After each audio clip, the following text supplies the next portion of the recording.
ये तो जो आप बोल रहे थे,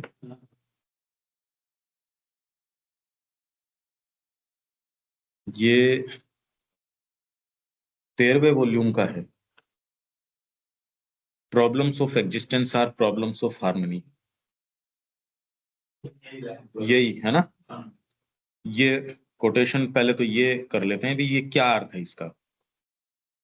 problems of existence are problems of harmony, अस्तित्व की जो भी समस्याएं हैं वो वास्तव में सामंजस्य की समस्याएं हैं। तो हार्मनी की कौन कौन सी दिक्कत आ रही है, तो पहले ये क्या कह रहे हैं, the accordance of an active life principal with the inanimate matter containing it is nature's first evolutionary problem. Its complete solution would be immortality in the body. Active life principal, जीवन तत्व के साथ इनएनिमेट मैटर को accordance के अंदर लेके आना। जड़ तत्व है, इनएनिमेट है। एनिमेट मतलब जो जो अभी आपको संजीवित नहीं नजर आ रहा। हाँ, एनिमेट मतलब जो जीवित जीवित कोई चीज हो। इनएनिमेट मैटर जो संवेदनहीन आपको लगता है नहीं, पर इनएनिमेट मैटर के साथ एक्टिव लाइफ प्रिंसिपल का accordance containing it, matter contain कर रहा है अभी एक तरीके से। आप कह दो लाइफ बहुत बड़ी है, ये है वो है, इसमें मन है, इसमें आत्मा है, वो कह इसको तो फिर बाद में गोली मार दी, तोप से उड़ा दिया, अब कहाँ गई है। तो इसलिए विज्ञान कह रहा जड़ तत्व के अंदर ही आ रही है ये चीज, जड़ तत्व का ही सूक्ष्मतर रूप है, जड़ बेस है। तो ये कह रहा जड़ जो है वो बेस है। तो एक ऐसे जगत में, ये तो हम पा ही रहे हैं, जहां इनएनिमेट मैटर कंटेन कर रहा है एक्टिव लाइफ प्रिंसिपल को, तो उसके साथ उसका तालमेल बिठा पाना। भाई वर्तमान में हमारे साथ भी हम ये देख रहे हैं, शरीर मानता है मानता है, नहीं मानता नहीं मानता, भावना आपकी खूब उद्दीप्त हो सकती है, करने का जज्बा बहुत हो सकता है, पर क्या करें साहब, मेरा तो टांग टूटी हुई है। तो उसके अंदर ये अकॉर्डेंस बिठा पाना is nature's first evolutionary problem. Evolution की पहली प्रॉब्लम ये है कि जड़ जगत के अंदर जीवन तत्व जो आया और उसके साथ अकॉर्डेंस तालमेल बिठा पाया, ये एक बहुत बड़ी समस्या है। Its complete solution would B immortality in the body. इसका सच्चा जो समाधान तब होगा, कंप्लीट सॉल्यूशन तब होगा जब शरीर के अंदर अमरत्व आ जाएगा। उससे पहले तो तालमेल है, उससे पहले मास्टरी नहीं है। फिर the accordance of conscious mind with an unconscious matter and half conscious life. Mind नहीं आया पहले तो, इवोल्यूशन के अंदर पहले आपके मैटर है, मैटर के साथ अकॉर्डेंस में बिठा रहे हो लाइफ प्रिंसिपल को। कितना मुश्किल है, विज्ञान भी बता रहा है। सिंगल सेल्ड ऑर्गेनिजम्स आए, फिर धीरे धीरे धीरे धीरे आपके जो कॉम्प्लेक्सर रूप आए, उसके अंदर भी एम्फीबियंस आए, उभयचर आए जो पानी के अंदर रह रहे हैं और जमीन के ऊपर भी रह रहे हैं। उसके ऊपर भी फिर रेस है एक जीवन की अपने आप में, सर्वाइवल ऑफ द फिटेस्ट की आप बात करते हो, भी कैसे रहेंगे कैसे नहीं रहेंगे। तो जीवन तत्व का बड़ा मुश्किल काम है कि इस जड़ तत्व को किस तरीके से आप यहाँ आप मेंटेन करो, जीवन तत्व को जड़ तत्व के अंदर। अच्छा, अब माइंड आ गया। माइंड के साथ अब क्या है, कॉन्शियस माइंड जो है, अकॉर्डेंस ऑफ कॉन्शियस माइंड, और है क्या, अनकॉन्शियस मैटर है और हाफ कॉन्शियस लाइफ है। उसके अंदर अब इसका तालमेल बिठाओ। हमारे साथ यही हो रहा है। उसके लिए आप थोड़ी शिक्षा दीक्षा और कितना क्या कर सकते हो। विज्ञान कोशिश कर रहा है कि जड़ तत्व की एनर्जीज को कितना हार्नेस कर लें आपके उपयोग के लिए। तो हाफ कॉन्शियस लाइफ और अनकॉन्शियस मैटर, इसके बीच में माइंड आ गया। अभी तो एक्चुअल में क्या है कि हमने इस लिमिटेशन के इतने अभ्यस्त हो गए, हमको पता नहीं चल रहा। हम जिस तरीके से हैं, यदि ये सीमितता हमको पता चल जाती तो हम तभी इसको देख पाते। अभी तो हमको लग रहा है भाई ठीक है, क्योंकि शुरू से आदत ही इस चीज की पड़ी हुई है। हाँ भी शरीर भी है हमारे, ऐसी भावना भी है, ऐसी भी है, ये सारी चीजें हैं। ये तो शास्त्र में लाइन आती है, mind is the mediator divinity. तो इस पे आ जाएगा, according of conscious mind, unconscious matter. शुरू में ये एग्जिस्टेंस की प्रॉब्लम है या अस्तित्व की, माइंड तत्व की अपने आप में नहीं, वो तो रिप्रेजेंटेशन है, वो तो सुप्रामेंटल की तैयारी के लिए, जैसे आपने किसी को भेज दिया जा मेरा कमरा वगैरह साफ कर तैयार कर, वो अलग है। तो ऐसा माइंड अभी तो एस्टेब्लिश कर ही नहीं पाए, ऐसे जड़ जगत के अंदर भले लाइफ के दबाव से यहाँ लाइफ आई है, पर वो एस्टेब्लिश कहाँ कर पाई, कितने करोड़ों वर्ष लगे आपके, कैसे कैसे मैमथ्स आए, फिर बाद डायनासोर्स हैं, ऐसे ऐसे लाइफ फॉर्म्स। अभी भी अगर आप देखो लाइफ फॉर्म्स को जिनके किसी की आंख ही नहीं है समुद्र के तल के ऊपर, उनके जरूरत ही नहीं है। अच्छा इतना लंबा जीवन आप कर क्या रहे हैं, निरुद्देश्य सा ही है ये, क्यों? हमको तो नहीं समझ में आ रहा क्योंकि हमारा उद्देश्य तो एक, हम एक तरीके से देखते हैं लाइफ कर क्या रही है, निरुद्देश्य की जैसे है, बस होती है खत्म हो जाती है, प्रोक्रिएट करती है, जिंदा रखती है, उसका कोई उद्देश्य यदि डिविनिटी का नहीं हो अल्टीमेट, तो कर क्या रहे हैं, बस होने के लिए हैं या कोई उद्देश्य भी है या क्या है ये, इसका कोई सेंस नहीं आ रहा। तो वो कह रहे हैं प्रॉब्लम्स ऑफ एग्जिस्टेंस। तो एग्जिस्टेंस की प्रॉब्लम्स तो सबसे पहले इस तालमेल की प्रॉब्लम चल रही है। तो कॉन्शियस माइंड जो है अनकॉन्शियस मैटर और हाफ कॉन्शियस लाइफ के साथ is her second evolutionary problem. Evolution में ये तो तुरंत ही देखने, अरे हमारे साथ ही आ रही है ये तो, हम तो जबकि कॉन्शियस लाइफ फॉर्म्स हैं कहने को। तो ये समस्या कितनी, आप कोई चीज एस्पिरेशन है, डीपर पार्ट है, एक्चुअल उसको जीवन में कर पाओ, अभी तो हम महसूस कर रहे हैं हाँ ये तो बड़ी मुश्किल काम चीज है, दूसरे को तो अभी इस चीज का आभास ही नहीं हो गया यार ये ऐसी भी कोई चीज होती है क्या। आप औरों से ये बात करोगे तो उनको ये भी नहीं पता कि ऐसी कोई चीज भी होती है, ओके इससे क्या मतलब है, जिसके पास जिसकी लाठी उसकी भैंस और इसी के लिए जगत है, बस कोहनी मारो और आगे बढ़ो, प्राप्त करो भाई, इसके अंदर ये क्या बात है। A direct and perfect instrumentation of knowledge in a living body would be its complete solution. तो ये जो माइंड वाली जो प्रॉब्लम है, इसका कंप्लीट सॉल्यूशन कब होगा, जब डायरेक्ट और perfect instrumentation of knowledge in a living body, जीवित शरीर के अंदर, संजीवित शरीर के अंदर डायरेक्ट सीधे, अभी तो इनडायरेक्ट परसेप्शन है, इंद्रियों के माध्यम से ले रहे हो, वो रिपोर्ट मनस के पास जा रही है, वो बुद्धि के पास जा रही है, बुद्धि का फिर जिस तरीके का वो निर्णय आता है, बड़ा इनडायरेक्ट सा काम है, डायरेक्ट तो पता ही खुद का ही नहीं पता चल रहा। आपको खुद की फीलिंग्स का सीधे सीधे पता है कि मैं क्या फील कर रहा हूं, आप खुद की फीलिंग्स तो डायरेक्टली जानते हो, पर उसको भी कितना आप जानते हो। तो डायरेक्टली व्यक्ति के ऐसी लेयर्स हैं जो कहते हैं अच्छा मेरे अंदर ये चीजें भी हैं। तो डायरेक्ट और perfect instrumentation of knowledge in a living body would be its complete solution.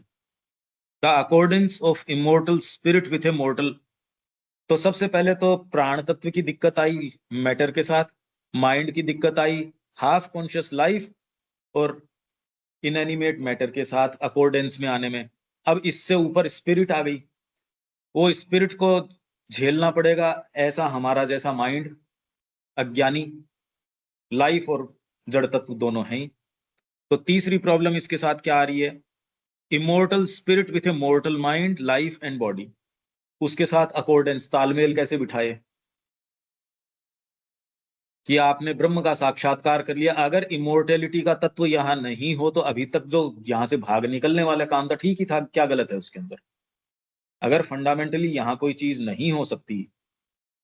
और एक्चुअल में देखने की भी बात है, हमको इंद्रियां रिपोर्ट कर रही है ये, पर हम खुद भी कह रहे हैं यार स्कीम तो कुछ और है, भले चाहे हम ये सारी चीज देख रहे हैं। कितनी विचित्र बात है, यदि आप थोड़ा सा ये प्रश्न करो जो स्कीम श्री अरविंदो सावित्री में बता रहे हैं और में बता रहे हैं, हमारे उपनिषदों में वेदों में ये जो भी स्कीम है, बड़ी ही माइंड बॉगलिंग है ये तो भीतर से कोई चीज हो तो है। हम बात जरूर करते हैं पर इसके प्रैक्टिकल मायने क्या निकलते हैं वो बहुत गंभीर हैं, वो तो बहुत भारी है।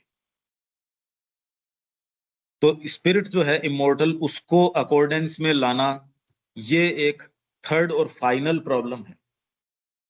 Its complete solution would be the evolution of a divine being and a divine nature. इसका कंप्लीट सॉल्यूशन तब होगा as nature has implanted the impulse to life in matter, जैसे कि नेचर ने इम्पल्स प्लांट करी मैटर के अंदर life की, to mind in life, life में माइंड की, so she has planted in mind the impulse towards the evolution of what is beyond mind. ऐसी उसने प्लांट कर रखी है ये जो बियॉन्ड माइंड है उसकी ओर, स्पिरिचुअल सुप्रामेंटल। आज तो हमने पढ़ी है ये सारी चीजें, तो हम ये बात कर पा रहे हैं, पर मनुष्य जाति जिस दिन ये थी नहीं, तब भी श्री अरविंदो कह रहे हैं इन अवेकन्ड थॉट्स, हमेशा ही उसके शुरू से God, freedom, light, immortality, life divine शुरू ही इससे करती है। अगर ये प्लांटेड नहीं होती तो हमारे पास क्या तरीका है कि हम इसकी ओर मुड़ जाते? ये तो पता होने के बावजूद नहीं मुड़ पा रहे। अगर पता ही नहीं होता हमको इस चीज का, कैसे मुड़ते? ये सोचो आप, ये मुड़ नहीं सकते थे हम। ये तो नेचर ने, ये श्री अरविंद कह रहे हैं ये ही उसकी सफलता का प्रमाण है कि वो जाएगी। कि कितने भी काल ऐसे आए कि उसको बैनिश कर दिया गया, यही है उसमें पहले पैराग्राफ में, आफ्टर एवरी बैनिशमेंट, और ये वो, और फिर भी वो री इमर्ज करती है। ये श्योर साइन है, इस चीज का प्रॉमिस है कि ये आपके ये संसिद्ध होंगी, हाँ रहेंगी ये। इसलिए the earliest formula of wisdom promises to be its last। कितनी जबरदस्त बात आप सोचिए, हम किसके समक्ष खड़े हैं। श्री अरविंद ने जो बात कही है, कैसी बात है, आप इसको खोल नहीं सकते पर्याप्त रूप से। अगर एक बार थोड़ा सा क्लिक कर जाए, इसके अलावा एनर्जी कैसे दे सकता है कोई दूसरी चीज में? मैं पर्याप्त नहीं कर पा रहा, वो तो एक मेरी लिमिटेशन हो सकती है, पर सोच के प्री मेडिटेटेड तरीके से और कोई दूसरी चीज कैसे कर सकता हूं प्लान अभी जीवन में? ये तो नहीं हो सकती। अगर मेरे को ये बात समझ में आए, मेरी इनकेपेसिटी हो सकती है, मेरी क्षमता लिमिटेड हो सकती है, मेरे साधन जितने हैं उतने हो सकते हैं। अरे पर भाव तो 100% से कम कैसे हो सकता है? उसमें तो लगता क्या है? तो इसलिए each impulse justifies itself by the creation of the necessary organs and faculties. इसलिए हर इम्पल्स, लाइफ की इम्पल्स थी इसलिए उसने शरीर बना दिया, माइंड की इम्पल्स थी इसलिए उसने कोई नई वैसे तो चीज नहीं बनाई, पर मानसिक चेतना का यहां लाके स्थापन कर दिया। और एक ऐसी फिजिकली तो दिखती नहीं है माइंड वाली चीज। पशु में देखो और मनुष्य के अंदर देखो, एक ऐसी चीज का निर्माण हुआ है जो जबरदस्त निर्माण हो गया, और पशु के लिए एग्जिस्ट ही नहीं करता हो। तो वैसे ही आप ये कहोगे सुप्रामेंटल में क्या होगा? जैसे आपके लिए संगीत है और ये सारी जितनी भी चीजें आप चाहे ये सारी चीजें देख भी रहे हैं, है माइंड का प्रोडक्ट ये। आप ये छोड़ के चले जाओ, पशु क्या कर लेंगे इसका? आप छोड़ के बना के भी चले जाओ, ये सारे के सारे क्या कर लेंगे इसका? अच्छी बड़ी लेबोरेटरीज भी अगर वो छोड़ के चले जाए, सामान्य मनुष्य क्या कर लेगा उसका? संगीत किताबें जो हमारे लिए हाँ हाँ हाँ किताब वही है। हाँ जैसे ही उसको जो डील करने वाला हाँ। आदमी और उसकी समझ और चेतना बदली, उसकी वैल्यू भाई ये सारा निर्माण मानसिक चेतना का है। हमारा जीवन का रहने का, लकड़ी तो पेड़ तो थे ही, हमने उससे जो भी चीजें बनाई, घर के मटेरियल तो थे ही, हम अलग से क्या लिए लेके आए।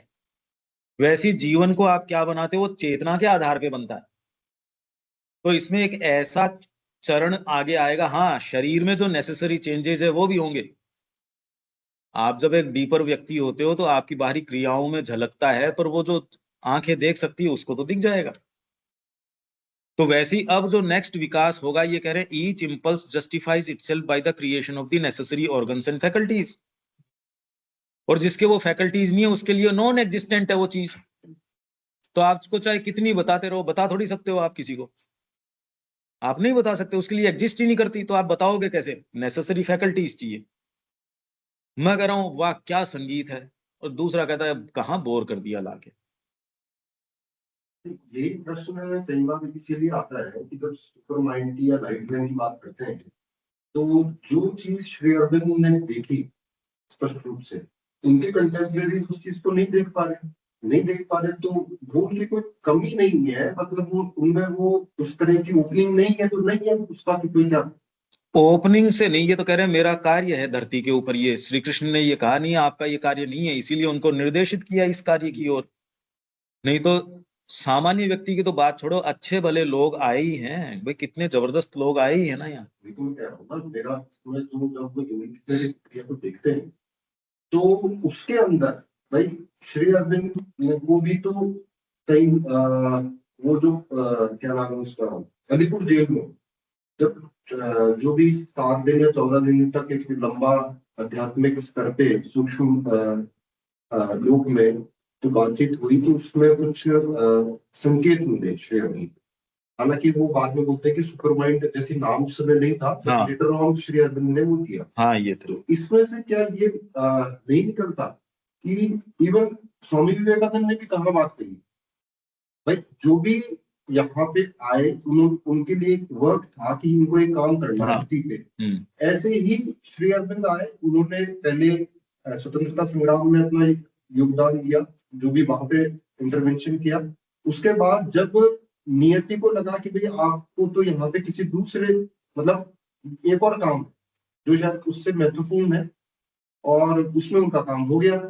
तभी तो वो वहां पे उन्होंने जितने सारे प्रश्न आए अलीपुर जेल में, जो उनके प्रश्न है कितने मतलब मौलिक हैं। मतलब श्री अरविंद उनको देख के लगता है कि जो आदमी जिस काम में लगा हुआ है उसके लिए, उनके लिए भी भारत की आजादी, इवन योग भी उन्होंने इसीलिए किया स्पष्ट रूप से।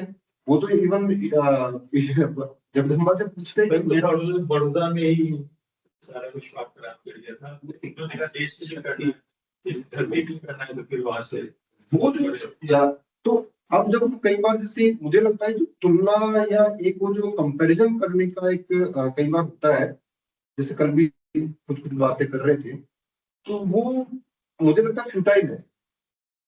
भाई जो काम जिसको दिया है और जो उन्होंने किया है, अब दूसरों को क्योंकि उस चीज को अप्रिशिएट नहीं कर पा रहे, तो वो कोई भाई उनका लिमिटेड ही है। जब आप अभी भी तो बात ही कर रहे हैं ना भाई, एक बहुत ही रफ एग्जाम्पल होगा, आगे की यात्रा है ना, तो वो यात्रा में वो आगे की तरफ बढ़ गया। हाँ हाँ, उसको मतलब वो जो उस यात्रा को आगे की तरफ अप्रिशिएट नहीं कर पा रहे, तो नहीं कर पा रहे। अब हो सकता है, और उसके अभी भी कौन से हैं, मान लीजिए अगर अपन अभी बात करें तो कितने लोग इस आइडिया के प्रति या इस विजन के प्रति ऊपर है, मुश्किल है नहीं कम। तो वो ये अच्छा जो है उसका कोई कारण भी नहीं है, वो है तो है। भाई एक छोटी सी बात बताओ, मैं जब पौंडीचेरी गया मेरे को दो शब्द लगे थे, इवोल्यूशनरी क्राइसिस। आज भी मेरे अंदर है ना, जैसे वो करता हूँ मेरे एकदम रोम रोम में ऐसा लगता है कि यस। तो कोई चीज जैसे मैंने वो देखा, मैंने कहा अरे अगर ये बात है तो अब तक तो इस धरती को फूट ही जाना चाहिए था। मतलब ये अब तक सर्वाइव कैसे कर रही है। जब मैंने वो सारी चीजें थोड़ी समझने की कोशिश करी, अब तो इवोल्यूशन के साथ साथ एग्जिस्टेंशियल क्राइसिस भी है। एवोल्यूशन के अंदर चेतना का जो एक संक्रमण काल है, क्राइसिस मतलब संक्रमण काल, उसके साथ साथ अब तो समस्या और भी दूसरी और बहुत ज्यादा समस्या की हो गई। एनी हाउ, पर ये कह रहे हैं कि नेसेसरी जो ऑर्गन्स है, फैकल्टी प्रिपरेशन समस्या है आगे बढ़ने का। नहीं इसमें ये जो लिखा है ना, यहाँ से तो आंसर आ गया। The animal is a laboratory. The animal is a laboratory in which she has worked out man. Man may be a laboratory. may be. ये कोई जरूरी नहीं है कि मनुष्य माने कि मेरे ही थ्रू जो होएगा, मेरे थ्रू हो ये प्रकृति को, ये कोई जरूरी नहीं है कि मनुष्य को सिरमौर बनाए।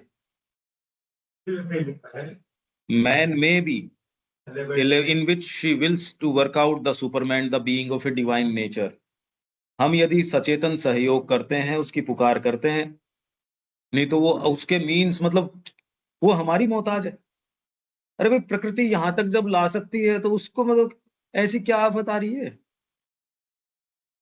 तो इसलिए खैर ये तो अपन इस कोटेशन की बात कर रहे थे, तो ये एक एग्जिस्ट तालमेल की ये प्रॉब्लम है जो हमारे साथ भी। अब हमको क्या करना चाहिए, राजा को राजगद्दी के ऊपर बिठा दो, हमारी अंतरात्मा है उसको राजगद्दी पे बिठाओ, फिर उसके इर्द गिर्द जो जहां सही उसका स्थान है वो निर्धारित होके, भैया तेरे को यहाँ बैठना पड़ेगा, तेरे स्थान के लिए हम राजा को चेंज नहीं करेंगे, राजा अपने स्थान पे रहेगा। अब सारे अपने सही सही उनका जो जो स्थान है, करना चाहिए या नहीं करना चाहिए वो बताएगा। तो वो जो गाइड करे आपको उस तरीके से, बिल्कुल हम उनकी बात कर रहे हैं जो सिंसियर हैं, जो है ही नहीं उसकी, उससे तो बात करने से क्या फायदा। जो सिंसियर आदमी है और जो कहता नहीं नहीं बिल्कुल, और फिर बाद में वो ये काम करता है। अच्छा, एक दूसरी चीज जो डिसकंसल्टिंग है हमारे लिए, जो सुबह हम पढ़ रहे थे, द मदर के अंदर एक लेटर आया,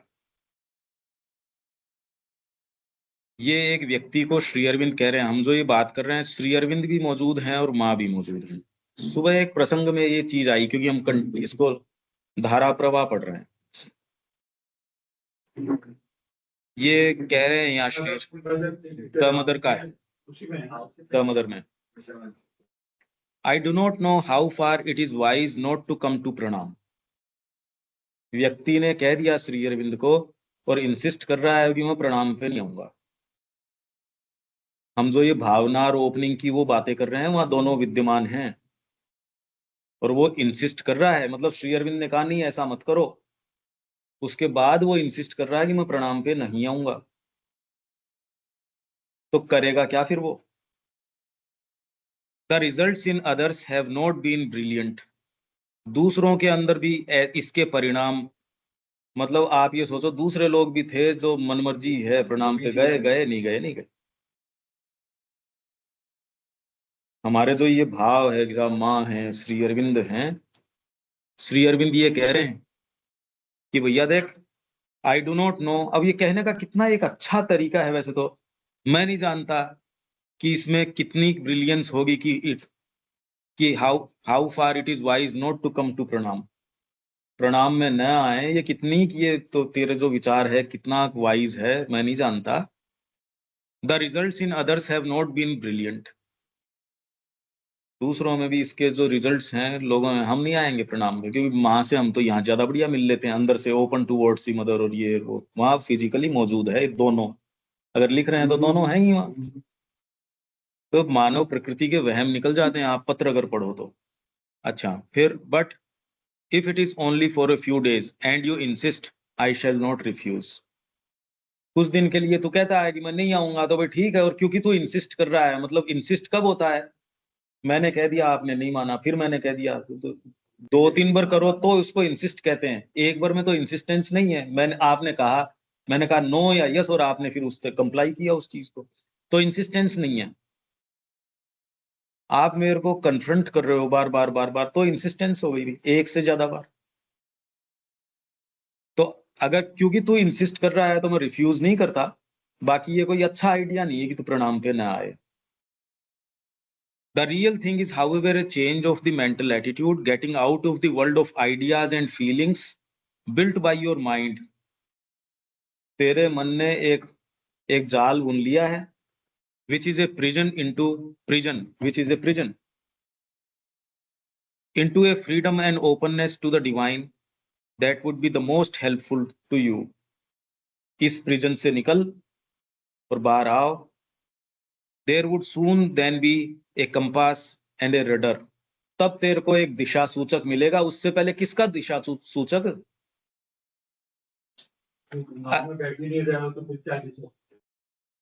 अरे माँ वहां है, श्री अरविंद वहां है, और वो आदमी साधक है। ये साधक और एक व्यक्ति की बात नहीं है। और ये कह रहे हैं दूसरों के भी रिजल्ट कोई ज्यादा बढ़िया नहीं रहे। आप पता नहीं कहाँ चले जाते हो। सोचो ऐसे कि वो कहाँ गया होगा वो व्यक्ति। इसलिए यहाँ मैटर्स प्रैक्टिकल हैं, यहाँ वो दूसरे नहीं। ये अब देखो, आप श्री अरविंद कह रहे हैं, मतलब और तो बाकी क्या रह गया इसमें? वो कह रहे हैं मैं तेरे को इंसिस्ट कर रहा हूं, और तू इंसिस्ट ये कर रहा है कि मैं नहीं आऊंगा प्रणाम पे। ये तो आश्रम के वेरी एग्जिस्टेंस का ही कोई लॉजिक ही खत्म, जस्टिफिकेशन ही खत्म हो रही। आप गुरु की सत्ता को नहीं मान रहे। तो ऐसे पत्र जब हम पढ़ते हैं तो इससे जो एक पिक्चर हमने जो गढ़ रखी है ना, वो सब इल्यूजन है। ये क्या कह रहे हैं? Getting out of the world of ideas and feelings built by your mind which is a prison. तो अब हमारा वाला प्रिजन नहीं है। हर जना कहता है नहीं मेरा वाला प्रिजन नहीं है, मैं ठीक हूँ। उसका ही प्रिजन है। अब इसका क्या रास्ता है, मेरे को ये बताओ। जब तक आप गुरु की अनन्यता, आज्ञा पालन स्वीकार नहीं करते, इसका कोई रास्ता नहीं है। और गुरु आपको विद्यमान हो और आप लाभ उठा पाओ, कितना उठा पाओ, उसका ये प्रमाण है। दोनों है मौजूद। अगर श्री अरविंद उत्तर दे रहे हैं मतलब दोनों मौजूद है। 34 का है ये, तो ये देख लो आप। क्या समझते हो इससे? फिर मतलब क्या निकल के आई इससे, देख लो। ऐसे पत्र सारे इस तरीके से जब आप देखते हो और सारी और बारीकी से चीजों को देखते हो और करते हो, तो व्यक्ति थोड़ा सा ऐसे सोबर होता है, बहुत सोबर होता है। अरे यार ये तो कि वो फिजिकली उपस्थित है तो कोई लाभ उठा लोगे, संभावना ही नहीं है, भूल जाओ इन बातों को। वो तो कई लोगों को तो वहां पे अजी कई क्यों, मतलब उसमें कई बोल के अपन ये सोचते हैं मैं बच जाऊंगा इस चीज से, कई बोल के तो हम ये तो उठती नहीं वहां से है ना बात। कई लोग जाते हैं उनके तो वो माइन बिछी हुई है, वो फट जाती है, जो जिसको जाना है वो कहता है मैं ही हूं वो जिसके फटेगी, मेरे को बता रास्ते इसके। वहां आप ये नहीं कहोगे कोई के तो फट जाती है मेरे नहीं फटेगी, उसमें भाव उल्टा होता है, अरे मेरे ही फटने वाली है, 100 चांसेस में एक बार फटती होगी, मेरे वाले में फट जाएगी, तो नहीं करेंगे ये काम। सीरियस और प्रैक्टिकल आदमी करता है ये वाली बात, अदरवाइज उठती है यही वाली बात। देखो कैसे लोग थे, माँ की श्री अरविंद की अवमानना कर रहे थे, ये तो बढ़िया है कि हमको मौका नहीं मिल रहा। अरे भाई छोड़ो इन बातों को, तो इसलिए मानव जो गठन है इसको समझ के जब आप योग की पेचीदगियां हैं या समस्याएं हैं और श्री अरविंद क्या कह रहे हैं और उनको मूलभूत समस्या क्या है, जब वो मूलभूत बोलते हैं, ये योग के मार्ग पे जो अराइज होती है तब समझ में आती है। ये उससे पहले इसकी कोई चर्चा परिचर्चा का विषय नहीं है ये, वो तो है ह्यूमन नेचर ही ऐसा है। क्योंकि आपके लिए किस तरीके से उस समय अराइज, कोई भी आपके सामने नहीं, आपके लिए कोई अगर अराइज हुई, कोई समस्या आपको अराइज हुई, वो उस समय और उसका निर्णय क्या होगा उसमें उस समय तय होगा। कोई शास्त्र, कोई फिक्स्ड, कोई आपको उसमें विशेष हेल्प नहीं कर सकता, क्योंकि आपके वो अराइज किस चीज से हो रही है, वो अराइज होने के पीछे आपका क्या मोटिव है, क्या चीजें हैं, बैलेंस ऑफ फोर्सेस क्या है, वो सारी को मद्देनजर रखते हुए आपका जो लिविंग गाइड है वो उतनी उस तरीके से आपको जो दवाई है, वैद्य है, आपको देख के कितनी आपके कॉन्स्टिट्यूशन के हिसाब से, मान लो पेट की समस्या है पर उसको भी तो टैकल करने के तरीके हैं ना, तो आपको किस तरीके से टैकल किया जाएगा ये कोई भी पुस्तक का विषय है नहीं, ये न ये किसी फिलोसॉफी का विषय है, न ये किसी पुस्तक का विषय है। रिटन वर्ड मेंटल क्लैरिटी थोड़ी बहुत आपको ला सकते हैं, उससे ज्यादा प्रैक्टिकल गाइडेंस नहीं हो सकती। प्रैक्टिकल गाइडेंस तो उसके ऊपर चल के आपको सहायता सीख करनी ही पड़ेगी, किसी भी फील्ड में, सामान्य जीवन के फील्ड में भी और इसके अंदर भी। और जो व्यक्ति चलेगा, सिंसियर होगा, उसको मिलेगी भी, उसको सहायता मिलेगी, उसको उत्तर भी मिलेंगे, जो आवश्यक समस्याएं हैं वो लाई जाएंगी। जो हम कल पढ़ रहे थे, यहाँ थोड़ा ही पॉज करेगी डिवाइन शक्ति, यहाँ थोड़ा तेज चलेगी, और फिर बाद में आपको पता चलेगा अरे इतना बड़ा विशाल निर्माण कर रही थी, आपके बावजूद कर रही थी, आपके कारण नहीं कर रही थी, आप तो व्यवधान करते हो उसकी क्रिया के अंदर। क्योंकि आज सुबह जो हम पढ़ रहे थे वो, और मैं आपको बता देता हूं, जो हमारे एफर्ट्स जो है ना, ये देखो योग में आपको ये बाद में पता चलता है, जब दिव्य शक्ति के साथ एकीभूत हो जाते हो और उसके यंत्र बन जाते हो, तब आपको योग के बारे में ये पता चलता है कि हमारी सीमितताएं और विकृतियां ही भागवत क्रिया में हमारा योगदान है। आपकी सीमितताएं और विकृतियां ही भागवत क्रिया में आपका योगदान रहा है। बस इससे क्या है कि एक चीजें राइट पर्सपेक्टिव में आती है एक और थोड़ी, नहीं तो अपन कुछ को कुछ ही मान बैठ रहे हैं। अब हम आगे अपने इसके ऊपर श्रद्धा वाले के ऊपर आ जाते हैं।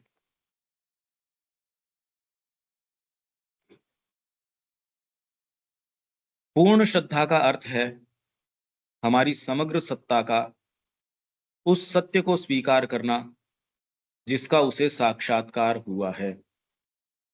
ये उसको वो जो एक साइकिक मोमेंट के अंदर वो बता दिया कि उसको एक कोई चीज पता चली, तो पूर्ण श्रद्धा का अर्थ है कि समग्र सत्ता का उस सत्य को स्वीकार करना जो उसको अनुभूत हुआ है, साक्षात्कार हुआ है, या जो उसकी स्वीकृति के लिए उसके सम्मुख प्रस्तुत किया गया है।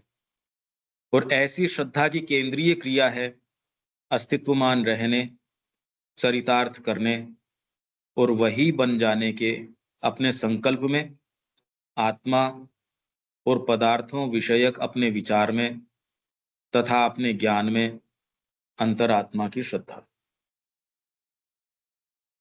सेंटेंस देखते हैं पहले, तो ये मतलब तो बाद में निकालते हैं। इसका सेंटेंस जो है, श्रद्धा की केंद्रीय क्रिया। इस श्रद्धा की केंद्रीय क्रिया क्या है? आत्मा का संकल्प है किस चीज का?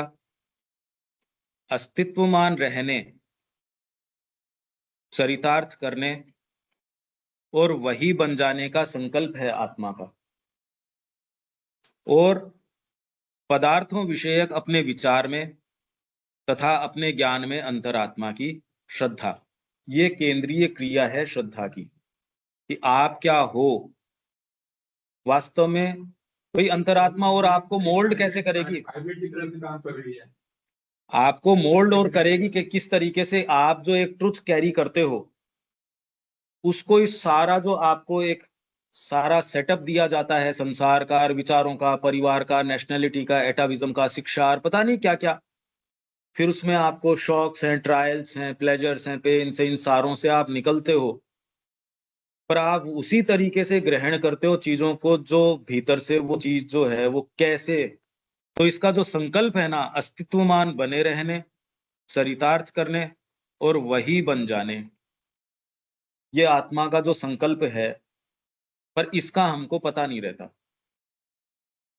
इसका पता नहीं है, तो पहले तो इसका पता चल जाए और फिर बाद में इसकी ओर चला जाए। बुद्धि का विश्वास, हृदय की सहमति, हस्तगत करने तथा चरितार्थ करने के लिए प्राणिक मन की कामना, इस श्रद्धा के बाह्य रूप हैं। आपको जो कन्विक्शन आता है ना, अरे मैं तो इसकी ओर मूव्ड हूं, वो उसका रिफ्लेक्शन है।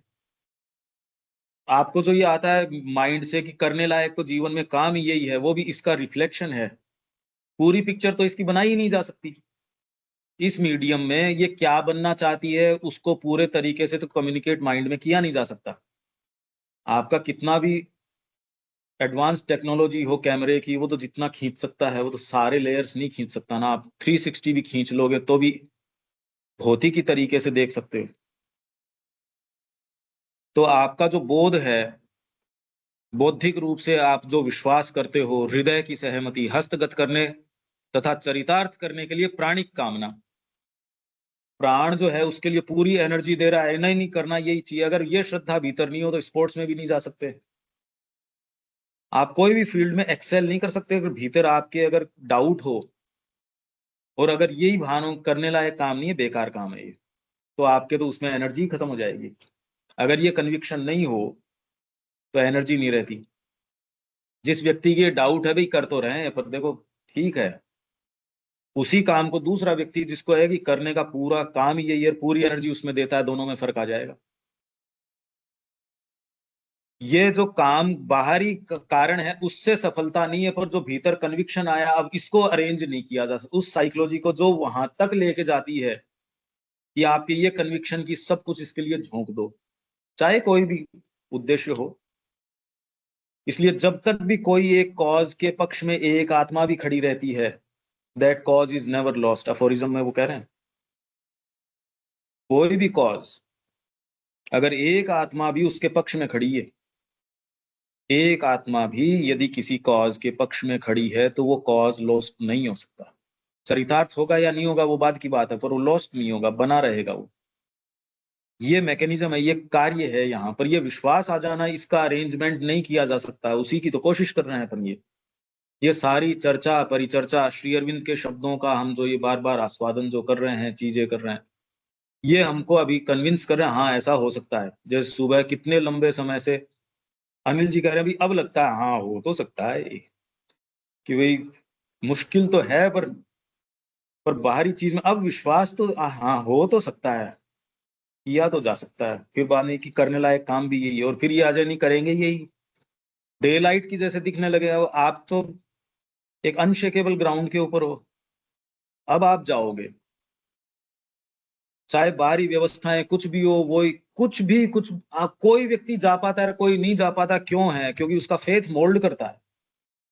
आपके हर एक्ट को, बैठने को, उठने को, बोलने को, काम करने को, आपके भीतर से कोई चीज है वो ही मोल्ड करती है, बाहरी एक्ट से नहीं पता चलता। पर आप कितना विश्वास से बैठे हो, सारा काम ही इस पे निर्भर करता है कि आपके भीतर फेथ क्या है। अगर फेथ आपका डगमगा जाता है, आपके जिस प्रोफेशन में आप हो, आप ज्यादा समय नहीं कर पाओगे। आप कहते नहीं करेंगे यार, एक्चुअल तो आपने किसी दिन कह दिया मैं बंद करता हूं मेरा ये सेटअप, वो तो किसी को नजर आ जाएगा, पर इस गैप के बीच में आप में क्या चला वो तो किसी को पता चलता नहीं। तो जैसे आप लोग महसूस करते नहीं भी जीवन में ये अपने को, जीवन अपने आप में वो वाली बात नहीं, आपको लगता है कि भी जीवन में मां श्री अरविंद का करना चाहिए अपने को, तो अपने आप में वो कन्विक्शन नहीं है उस जीवन में, इसलिए आप धीरे धीरे इसी समाज और सेटअप में रह के भी आप धीरे धीरे धीरे जो भी मूव कर रहे हो। और अभीपसा इस चीज की है कि वो कन्विक्शन इतना पकड़ ले आपको और कोई चीज नजर ही नहीं आए। बाकी अपने आप में कोई चीज बाहर है नहीं। एक जने को एक चीज में श्रद्धा आती है वो निकल पड़ता है, एक को दूसरे में आती है वो निकल पड़ता है। तो संसार उतना ही है, जैसे गीता कह रही है यो यश श्रद्धा है स एव स है, क्योंकि और बाहर चीज ही नहीं है।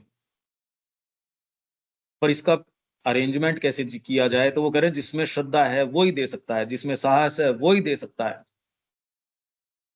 तो यदि श्रद्धा नहीं है मतलब आप एक्ट नहीं कर रहे उसके ऊपर, आप जीवन देने का साहस नहीं कर रहे, अभी भी आप प्लान बी रख रहे हो, अरे कल को ये हो जाए तो आपका विश्वास ही नहीं है ना, फिर आपका विश्वास नहीं है।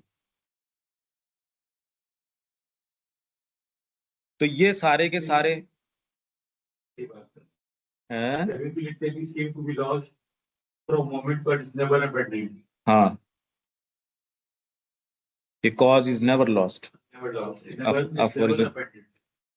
ये है इसमें।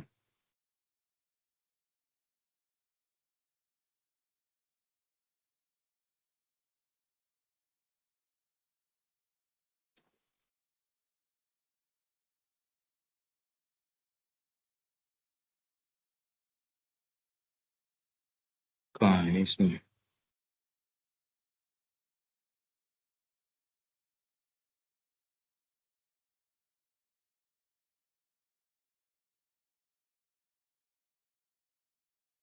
So long as a cause has on its side one soul that is intangible in faith, यहां भी श्रद्धा की बात है। यदि उसमें श्रद्धा है, intangible है, डिग नहीं सकती वो, तब तक इट कैनॉट पेरिश, वो कॉज लॉस्ट नहीं हो सकता। एक व्यक्ति के अंदर भी किसी कॉज के लिए इनटेंजिबल फेथ होगा। अब ये कोई इंद्रियों से तो नहीं आता। जब एक ही व्यक्ति है उसमें अंदर है तो बारी तो कोई उसको जस्टिफिकेशन तो मिल ही नहीं सकता। तो ये मैकेनिज्म एक डीपर मैकेनिज्म है कि सारी प्रकृति इसी तरीके से काम करती है कि आपके अंदर वो जो फेथ है उसकी चरितार्थता के हिसाब से ही काम करती है। Faith is the quality of the soul, the attribute of the soul, not of the mind. Mind के अंदर उसका रिफ्लेक्शन आता है, Because the mind may reflect on the बाकी तो सोल ही गढ़ती है, वो सोल ही है। आप वो ही हो, बस फेथ ही है जो है सो। उसको फॉर्मुलेट कैसे करो, आप जो कोई डिवाइन ट्रूथ लेके आए हो कैसे फॉर्मुलेट करो, क्योंकि वो तो फॉर्मुलेट करने की चीज है नहीं। माइंड बहुत छोटा इंस्ट्रूमेंट है भाई, उसके अपने तौर तरीके वो कैसे फॉर्मुलेट कर सकता है। आपको सारा संगीत जो एक हारमोनियम के अंदर हो जाए, आपको उसकी लिमिटेशंस हैं। ये बहुत अच्छा हो सकता है, या कोई भी साज उसकी अपनी एक लिमिटेशन है। माइंड अपनी लिमिटेशन है, कितना भी भव्य हो सकता है पर माइंड की लिमिटेशन है इन रिलेशन टू वो जो डीपर ट्रूथ है उसको ये तो बता नहीं सकता ना। तो जब तक एक भी आत्मा अपने फेथ में इनटेंजिबल है, मेन बात है ये कैसे आ जाए, हम खाली इसी के जागरण की बात कर रहे हैं या और कोई दूसरा काम नहीं है हमारा। वो किन एक्टिविटीज के अंदर फलीभूत होगा, कैसे क्या होगा, वो इंडिकेशंस आपको मिल जाएंगे और वो अनमिस्टेकेबल होंगे। बात तो इस इनटेंजिबल फेथ की है। देशभक्त को उसके अंदर आ जाता है और वो सब उछाल के दे देते। फिर लगता क्या है, अगर एक बार ये फेथ आ गया का मतलब यही है। अगर आपका शरीर डिनाई कर रहा है इसका मतलब अभी उसके दिक्कत है, मन डिनाई कर रहा है अभी उसके दिक्कत है। अगर ये इनटेंजिबल फेथ आ ही गया मतलब एक सर्टेन इतना अदम्य कन्विक्शन आपके आ गया, जब आ ही गया तो आपके लिए तो वो कॉज एकदम स्टैंड करेगा। बस जगत आपको सामग्री एट द मोस्ट सामग्री दे सकता है, और वो भी आप अगर कोई ग्रहण करने वाला वो ले लो उससे।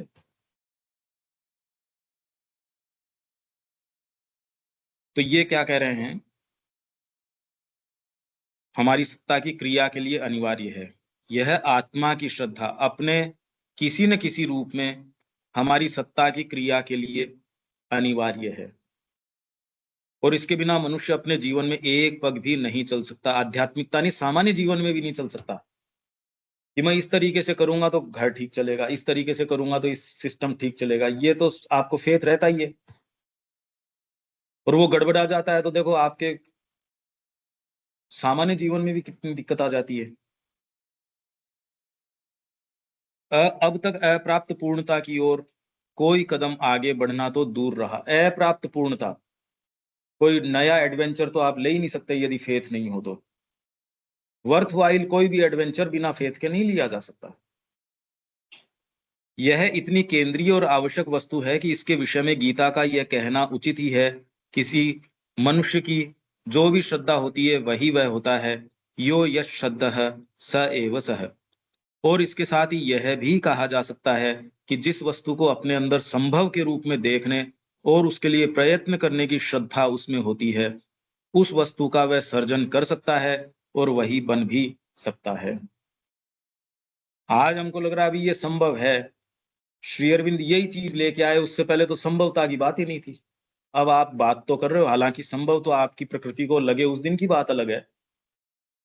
ह्यूमन एस्पिरेशन के कितने, कम से कम पहले कोटेशन के 19-20 या कितनी क्लासेस अपन ने ली थी, तब विविड सुबह सुबह ये महसूस होने रहे, यही बात है ह्यूमन एस्पिरेशन वाली।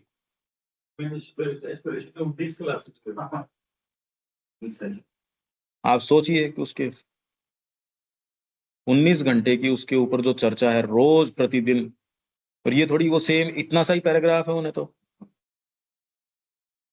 पर वो विविड क्यों सामने दिखने लग गया कि काम तो यही है। वो उस समय एकदम प्लांट हो गई वो चीज। यही है ह्यूमन एस्पिरेशन।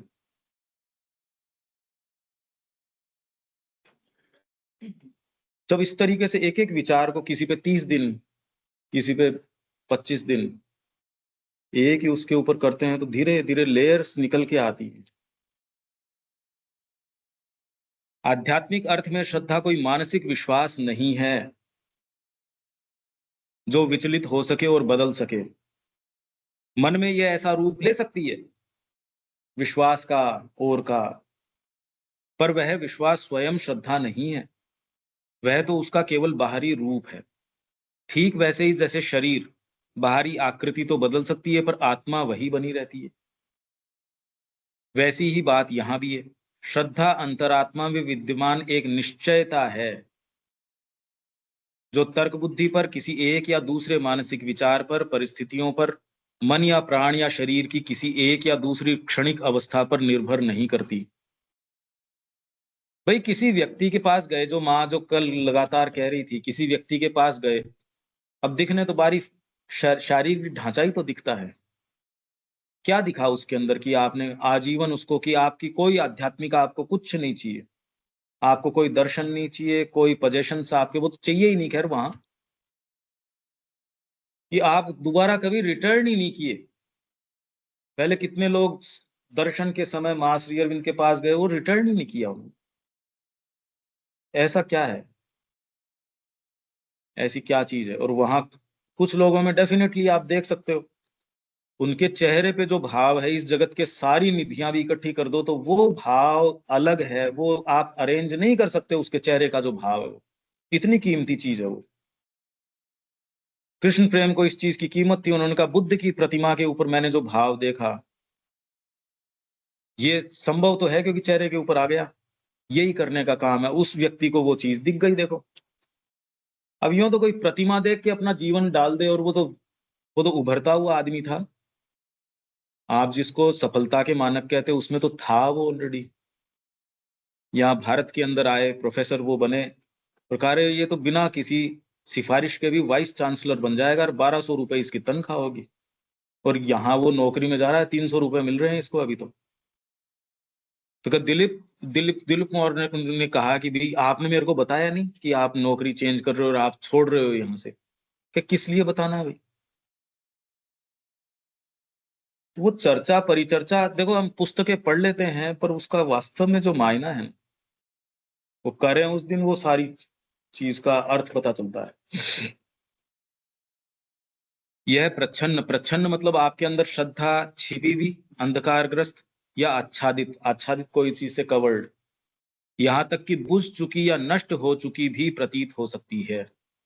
साधना लेने के, योग अपनाने के बाद, गुरु अपना लिया, फिर आपको ऐसे काल आते हैं जहां बहुत डाउट्स आते हैं, बहुत सारी चीजें आती हैं कि ये क्या हो रहा है मेरे साथ, क्योंकि आपके साथ ऐसे परिवर्तन होंगे। आप इतने तो अवेक हो ही, सामान्य व्यक्ति इतना तो साइकोलॉजिकली अवेक रहता, जिसने साधना अपनाई मतलब इंटेंस है वो व्यक्ति, अरे किसी स्तर के ऊपर तो इंटेंस है। वो अपनी पहले की स्थिति देखता है साइकोलॉजिकल, आज जो उसके साथ जो बीच में अब कहीं हाथ रखने की स्थिति नहीं है, पेनफुल वो होती है, पेनफुल स्थिति वो होती है जहां आपको यही नहीं पता मैं हूं कहाँ। वो सबसे पेनफुल स्थिति है, कंफ्यूजन की स्थिति। या तो आप तामसिकता में सड़ रहे हो, जहां जगत आपको कॉर्क की जैसे आप तैर रहे हो, कोई इधर आपको मार देता है, कोई इधर मार देता है, वो बाकी सामान्य समय तो इसी तरीके से। पर वहां आप कॉन्शियसली अपने सचेतन संकल्प से इधर पदार्पण करते हो, तो आप अपनी बागडोर अपने हाथ की, मतलब इतने आप कॉन्शियस हो कि ये डिसीजन ले पाते हो, सामान्य व्यक्ति नहीं ले पाता। उसमें जब उसके लिए ऐसा कोई हाथ रखने की जगह नहीं रहती, कुछ यही नहीं पता चल रहा मैं हूं कहाँ, मेरे को पता नहीं लग रहा। आपके इमोशंस जो पहले इतने आते थे, किसको इमोशन अच्छे नहीं लगेंगे। वो किताबें, वो बातें जो आपको पहले एकदम प्रज्वलित कर देती थी, वो अब निस्तेज रह रही है। यार ये किताब ही अच्छी नहीं लग रही, ये बात ही अच्छी, वो जगह ही अच्छी नहीं लग रही, ये व्यक्ति ही अच्छा नहीं लग रहा। जो पहले ये था कि इसके लिए तो जान दे दो तो थोड़ी पड़ रही है, वो अच्छा नहीं लग रहा। तो व्यक्ति देखता ही हुआ क्या अपने साथ, अगर सिंसियर व्यक्ति हो तो कहता बहुत पेनफुल है ये। सहाना देवी के है ना लेटर्स आप पढ़ो, तो पहले उनका मेरी भावना श्री कृष्ण के प्रति थी, वो भजन गाती थी, दिलीप कुमार रॉय और वो साथ में ही थे ये। तो पहले श्री कृष्ण के लिए बहुत ही भावना से भजन गाना और करना, भाव से भरे रहना। अब उन्होंने कहा वो मेरे भाव चला गया, अब मेरा भाव माँ और श्री अरविंद के लिए आता है। उसमें भी उन्होंने कहा ये क्या है, बहुत पेनफुल स्थिति थी। तो इन्होंने, श्री अरविंद ने भी उन्होंने कहा अपने आप को तकलीफ परेशान करने की जरूरत नहीं है, यहाँ आश्रम में हम श्री कृष्ण का ही कार्य कर रहे हैं। माँ ने कहा ये बात। आज भी कितने लोग हैं जिनके अपने विचार हैं, जो इनको पसंद ही नहीं है एक नाम। माँ ने कहा कि अपने आप को परेशान मत करो, हम उन्हीं का कार्य यहाँ आश्रम में कर रहे हैं, उनमें और हम में कोई अंतर नहीं है। श्री अरविंद ने भी यही वेरीफाई की। मैं तो ये कह रहा हूँ कि इंटेंस आपको तकलीफ के काल कैसे हो सकते हैं, आपको रिजेंटमेंट के, मुंह में कर्कशता के, जो चीज आपने बनाई उसी के ऊपर प्रहार करने के, जो वो उसका जहाज का एक रूपक अपन ने पढ़ा था ना, कि आप एक कुछ इसी में है, इस श्रद्धा वाली में भी है, कुछ आपने अध्ययन किया है, कुछ आध्यात्मिक जो भी आप कहते हो, पुस्तकें पढ़ी है, कुछ आपको अनुभव सबके हैं हमारे, पर वो इतने पर्याप्त नहीं है कि एक डिसाइसिवली वो टर्निंग ले पाए। तो आप अगर जो टर्निंग लेता है, इसका मतलब वो कुछ एक छोटा सा नाव बनाता है उसकी, और उसके आधार पे वो सेट आउट कर लेता है उसके ऊपर। पर वो नाव जितनी दूर के लिए थी उतनी दूर हो जाती है, तूफान आता है, आपके बीच में ऐसे काल आते हैं जहां डाउट्स है, कर्कशता है। पर क्या इसी ने, आप माता जी को गालियां निकालते हो, ये कि अरे जीवन का नाश कर दिया इनके कारण, इन्होंने मेरे जीवन का नाश कर दिया। हो सकता है बचपन आपका माँ के पास बीता हो, और अब बाद में कह रहे ये क्या, फोटो तक भी सारी आप घर से हटा दे, हटाओ इन्हें। क्या है ये? आपका बचपन बीता हो चाहे वहां, वो एक काल ऐसा आता आपका बेटा चला गया, ये माता जी कोई काम की है क्या? क्या काम की है माता जी? वो ऐसे काल हैं, हर व्यक्ति के अपने तरीके से अराइज होंगे। हर नेचर के अंदर अपने डिफीटिस्ट्स बैठे हैं, डिफीट करने वाले बैठे हैं, पर डिफीट करना तो तब है जिसने लड़ाई करना पहले स्वीकार किया। उन्हें तो डिफीट और विक्ट्री ये तो शब्द नहीं आते, पर ये सारी चीजें हैं। और उस समय फेथ नहीं तो फेथ का मतलब भी क्या है भाई, चल लो बस। अरे फेथ शब्द काम तो तभी आएगा ना जब सारी चीजें टूटती नजर आ रही है। कहीं कोई प्रकाश नहीं, कहीं कोई आपको कोई ये नहीं कन्विक्शन की ये करने से सब टूट जाएगा। तो यह प्रच्छन्न अंधकारग्रस्त या आच्छादी यहां तक कि बुझ चुकी या नष्ट हो चुकी भी प्रतीत हो सकती है, परंतु अंधकार का तूफान निकल जाने पर यह पुनः उभर कर आती है। अब भी यह आत्मा में प्रज्वलित गोचर होती है, जबकि व्यक्ति ने सोचा था कि यह सदा के लिए बुझाई जा चुकी है। ये ऐसे काल आते हैं, ये मैं कर क्या रहा हूं यहाँ पे, अच्छे बलों के ये काल आते हैं। मन अस्थिर संदेहों का समुद्र हो सकता है, और तब भी वह श्रद्धा भीतर में हो सकती है, और यदि ऐसा है तो वह संदेह प्रताड़ित मन को भी मार्ग में लगाए रखेगी। आपके रोज डाउट है यार, कर क्या रहे हैं, ये करने लायक काम है, पर वो डीपर का फेथ है ना, वो आपको आप कहे भैया देख मेरे को समझ नहीं आ रहा, मेरे को पर्सनली पूछो तो मेरे को समझ नहीं आ रहा, पर मेरे को जो कन्विक्शन है वो इतना जबरदस्त है। जो मैं सुबह कह रहा था, अगर शक्ति की क्रिया पता ही चल गई है आपको, उसके आधार पे कहने में लगता क्या है। अगर मेरे को ये पता चल गया कि माँ की क्रिया हो रही है मेरे अंदर, और उसके आधार पे मेरे को कोई कन्विक्शन है, मेरे को पर्सनली नहीं होगा, पर माँ के आधार पे कन्विक्शन, तो मेरे को कहने में लगता क्या है, फिर कहने में मैं क्यों चूकूं, फिर तो कह ही सकता हूं। तो इस व्यक्ति को ये कन्विक्शन आ जाता है, नहीं दो चीज होगी ना, संदेह प्रताड़ित मन है और भीतर से श्रद्धा है। वो उसको कि भाई ठीक है अब जो है सो पता नहीं, चलो लगे रहो। कौन सी चीज है जो उसको, नहीं तो डामाडोल तो हुआ ही पड़ा है व्यक्ति ने, बस कल चलेंगे। कितने जने हैं वो सोच, पर कल सामान पैक करेंगे अपन, माता जी से कल बात करेंगे, माता जी हो गया बस योग हो गया, जा रहे हैं। कुछ ने तो सामान पैक करके बाहर ऑटो मंगवा लिया, 3 व्हीलर मंगवा लिया, वहां बाहर रख भी दिया। माता जी को पता चला, कुछ जो बिना बताए चले गए, उनमें से कम रिटर्न कर पाए, क्योंकि वो जो होस्टाइल्स हैं उनका तो पूरा काम हो ही चुका उसके अंदर। ये असंभव सी चीज है। माँ कह रही है जब तक इंतजार करना चाहो कर लो, पर एक बार इसको पकड़ लो तो सारी विरोधी शक्तियां आपको कॉन्ट्राडिक्ट करने के लिए खड़ी हो जाएंगी। आपका विरोध, अभी तो आप उनके चंगुल में हो, तो अभी तो आपकी सहायता के लिए भागवत शक्ति है कि आप इधर मुड़ो, पर अगर आप उधर मुड़ जाते और उसको कायम नहीं रख पाते तो फिर ये पासा दूसरा हो गया। तो ये एक्सपेरिमेंट, वो गाड़ी भी मंगवा ली, तो माँ ने अपने सेक्रेटरी को भेजा और कहा कि ये उससे कहो। तो उसने एक बार कहा, उसने ध्यान नहीं दिया, 2 बार कहा, फिर उन्हीं शब्दों को उसी तरीके से जैसे माँ ने उस भाव से कहा, व्यक्ति ने कहा तेरे छोड़ यार मैं क्या काम कर रहा हूँ, चलो सामान वापस रखो अंदर। दोबारा कभी गए ही नहीं जीवन भर। ऐसे काल भी आ जाते हैं भाई। आप ये अभी जो पिक्चर बना रहे हो कि ओपननेस टू द मदर, और ये वो तो मौजूद है वहां। आप सोचो तो सही, वो सारे पत्र तो तब के हैं। तो हमारी प्रकृति जैसी बनी है, बड़ी विचित्र बनी है। तो ये जब आदमी करता है तो इतना समझदार कम से कम इसमें कि भाई ये तो मैंने समझ गया, ये है तो बदमाश, और मैं सोच सकता हूँ या समझ सकता हूँ उससे ज्यादा बदमाश है प्रकृति। एक तरीका यही है, अपने तो लगे रहो। खारा है मीठा है जैसी दवाई है, अपने तो ले इसको और विश्वास के साथ लगे रहो। माँ से प्रार्थना करते रहो, जो भी आपको जो मिला है अभी, जो जो चीज मिली है बस उसका काम में ले लो। और तो क्या कर सकते हो, मेरे को जो मिला नहीं, मैं जो मिला है उसी को तो काम में लेऊंगा। आपको जो सिंसियरिटी मिली है, जितनी पूंजी मिली है, लगे रहो बस उससे, और उससे बढ़ जाओगे। हाँ, पर उस पूंजी में आपको पता जरूर चलता है, जो व्यक्ति उसको अप्लाई कर पाता है, जो इंडिकेशंस हैं, वो आगे जाता है और पूंजी बढ़ती है। और बेवकूफ आदमी अपना वो मूल भी गंवा बैठता है, वो मूल भी गंवा बैठता है। हाँ बिल्कुल। श्रद्धा अध्यात्म सत्ता की, भगवान की तथा आत्मा के आदर्श की एक आध्यात्मिक निश्चिति है, पहुंचूंगा, ये सर्टिट्यूड है।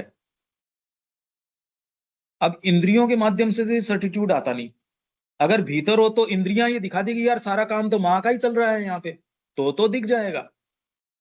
तो एक ऐसे ये तरीके हैं, उसको आप मटेरियलिस्ट को समझाते रहो, उसके नहीं समझ में आएगी। ऐसी कुछ जो उस आदर्श को से तब भी चिपकी रहती है जब वह जीवन में चरितार्थ न हो रहा हो। भाई आज तक तो चरितार्थ हुई नहीं मां श्री अरविंद की शिक्षा। इवन एजुकेशन जो उन्होंने प्रयास किया माँ ने कहा मैं तो अभी बहुत दूर हूं जो मैं जिसके लिए ये करी। माँ तो बहुत दूर है उस चीज से, वो तो खुद कह रही है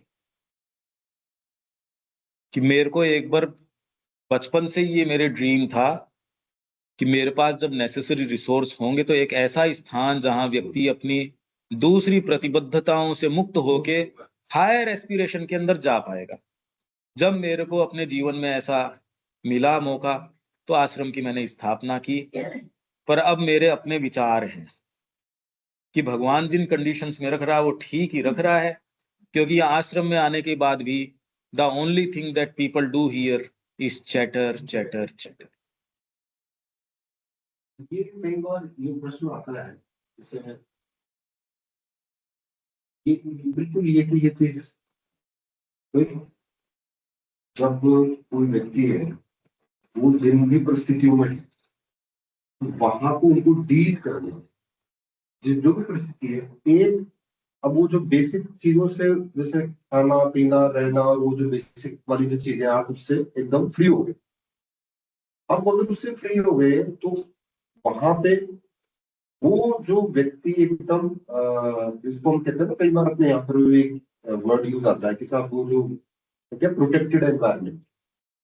मैं अभी स्पिरिचुअलिटी की बात नहीं करता हूँ, जैसे अपने यहाँ पर भी घरों में जैसे रहता है कि बच्चों को जो भी चाहिए भैया तू ये ले ले, खा ले पी ले, ये उनको जीवन की जो पेड़े हैं उनसे प्रोटेक्ट कर उनके हिसाब से, गार्जियन पेरेंट्स के हिसाब से। लेकिन दूसरी तरफ से देखो तो वो उनकी जो क्षमताएं हैं उसको विकसित होने से ही बच रहा है। हाँ, स्पेशली भारत में तो बहुत ही ज्यादा, तो भारत में तो बहुत ही ज्यादा। सिंगल चाहेंगे तो पेम्परिंग बहुत ज्यादा बढ़ेगी। तो ये जो चीज है ना, अब जब एक्चुअली ये जो चैटर ये कई बार भी आई, तो वो जो वहां आश्रम में, मतलब क्रिटिसिज्म नहीं कर रहा मैं, एक एनालिटिक चीज देखता हूँ कि या तो वो गलत लोग चले गए। भाई अगर आपकी एस्पिरेशन है स्ट्रॉन्ग तब तो चैटर नहीं होना चाहिए, रख नहीं पाते सारे समय, या फिर उसको सस्टेन भी कर पाते। हाँ वही कंटिन्यूटी नहीं रख पाते। नहीं कारण जो है, एक तो कि क्या ये तो नहीं है कि क्योंकि उनके पास टाइम ज्यादा मिल गया, या तो वो जिंदगी क्या एक वो जैसे डिफिकल्टीज कह दो या एक स्ट्रेस तो नहीं कहूंगा, लेकिन अब आप हाँ मतलब उनकी पहले एनर्जी जिन चीजों में लग रही थी अब वो वहां तो लग नहीं रही, दूसरी किसी चीज के अंदर अभी उतना उनकी प्रकृति को रस आया नहीं। वो भी मतलब हाँ तो इसलिए उसको वो सस्टेन कर नहीं रहे। बिल्कुल बिल्कुल ठीक बात है, अनयूज्ड एनर्जी है वो। इसका ये मतलब प्रयास नहीं करना चाहिए। हाँ नहीं हाँ मैं समझ रहा हूँ, वो अनयूज्ड एनर्जी है और वो फिर आपको जो आपकी आध्यात्मिक नियति है उसको खत्म कर देती है। जिस प्रगति के लिए आप गए थे, जिसके लिए आपकी अब वो एनर्जी आपके पास एक्स्ट्रा कह रहे हो आप, वो एक्स्ट्रा नहीं है, वो एक्स्ट्रा कहाँ है, यूटिलाइज नहीं कर रहे आप उसको, एक्स्ट्रा नहीं है। भाई आपको एक एनर्जी दी गई है, अगर आप पुरानी मनुष्य जाति के अंग बन रहे हो तो आप उस एनर्जी को बच्चे प्रोक्रिएट करने में और में काम में ले रहे हो। अगर आप उस पर संयम कर रहे हो ब्रह्मचर्य के द्वारा तो वो एक्स्ट्रा नहीं है, इस आध्यात्मिक मार्ग के लिए वो जरूरी है, वो अनिवार्य हो जाएगी। वो शक्ति एक्स्ट्रा नहीं होती, वो दूसरे लेवल के अंदर जाने के लिए वो एक आपको आधारभूत चाहिए। वो ये उसमें नहीं जा पा रहा इसलिए वो लाभ नहीं ले पा रहा भाई, वो एक्स्ट्रा नहीं है, वो तो एनर्जी चाहिए आपको, वो जो एनर्जी वहां लगा रहे थे आप। और जगत जिस तरीके का है, भागवत कार्य इतना करने का किसी के पास फुर्सत कैसे हो सकती है।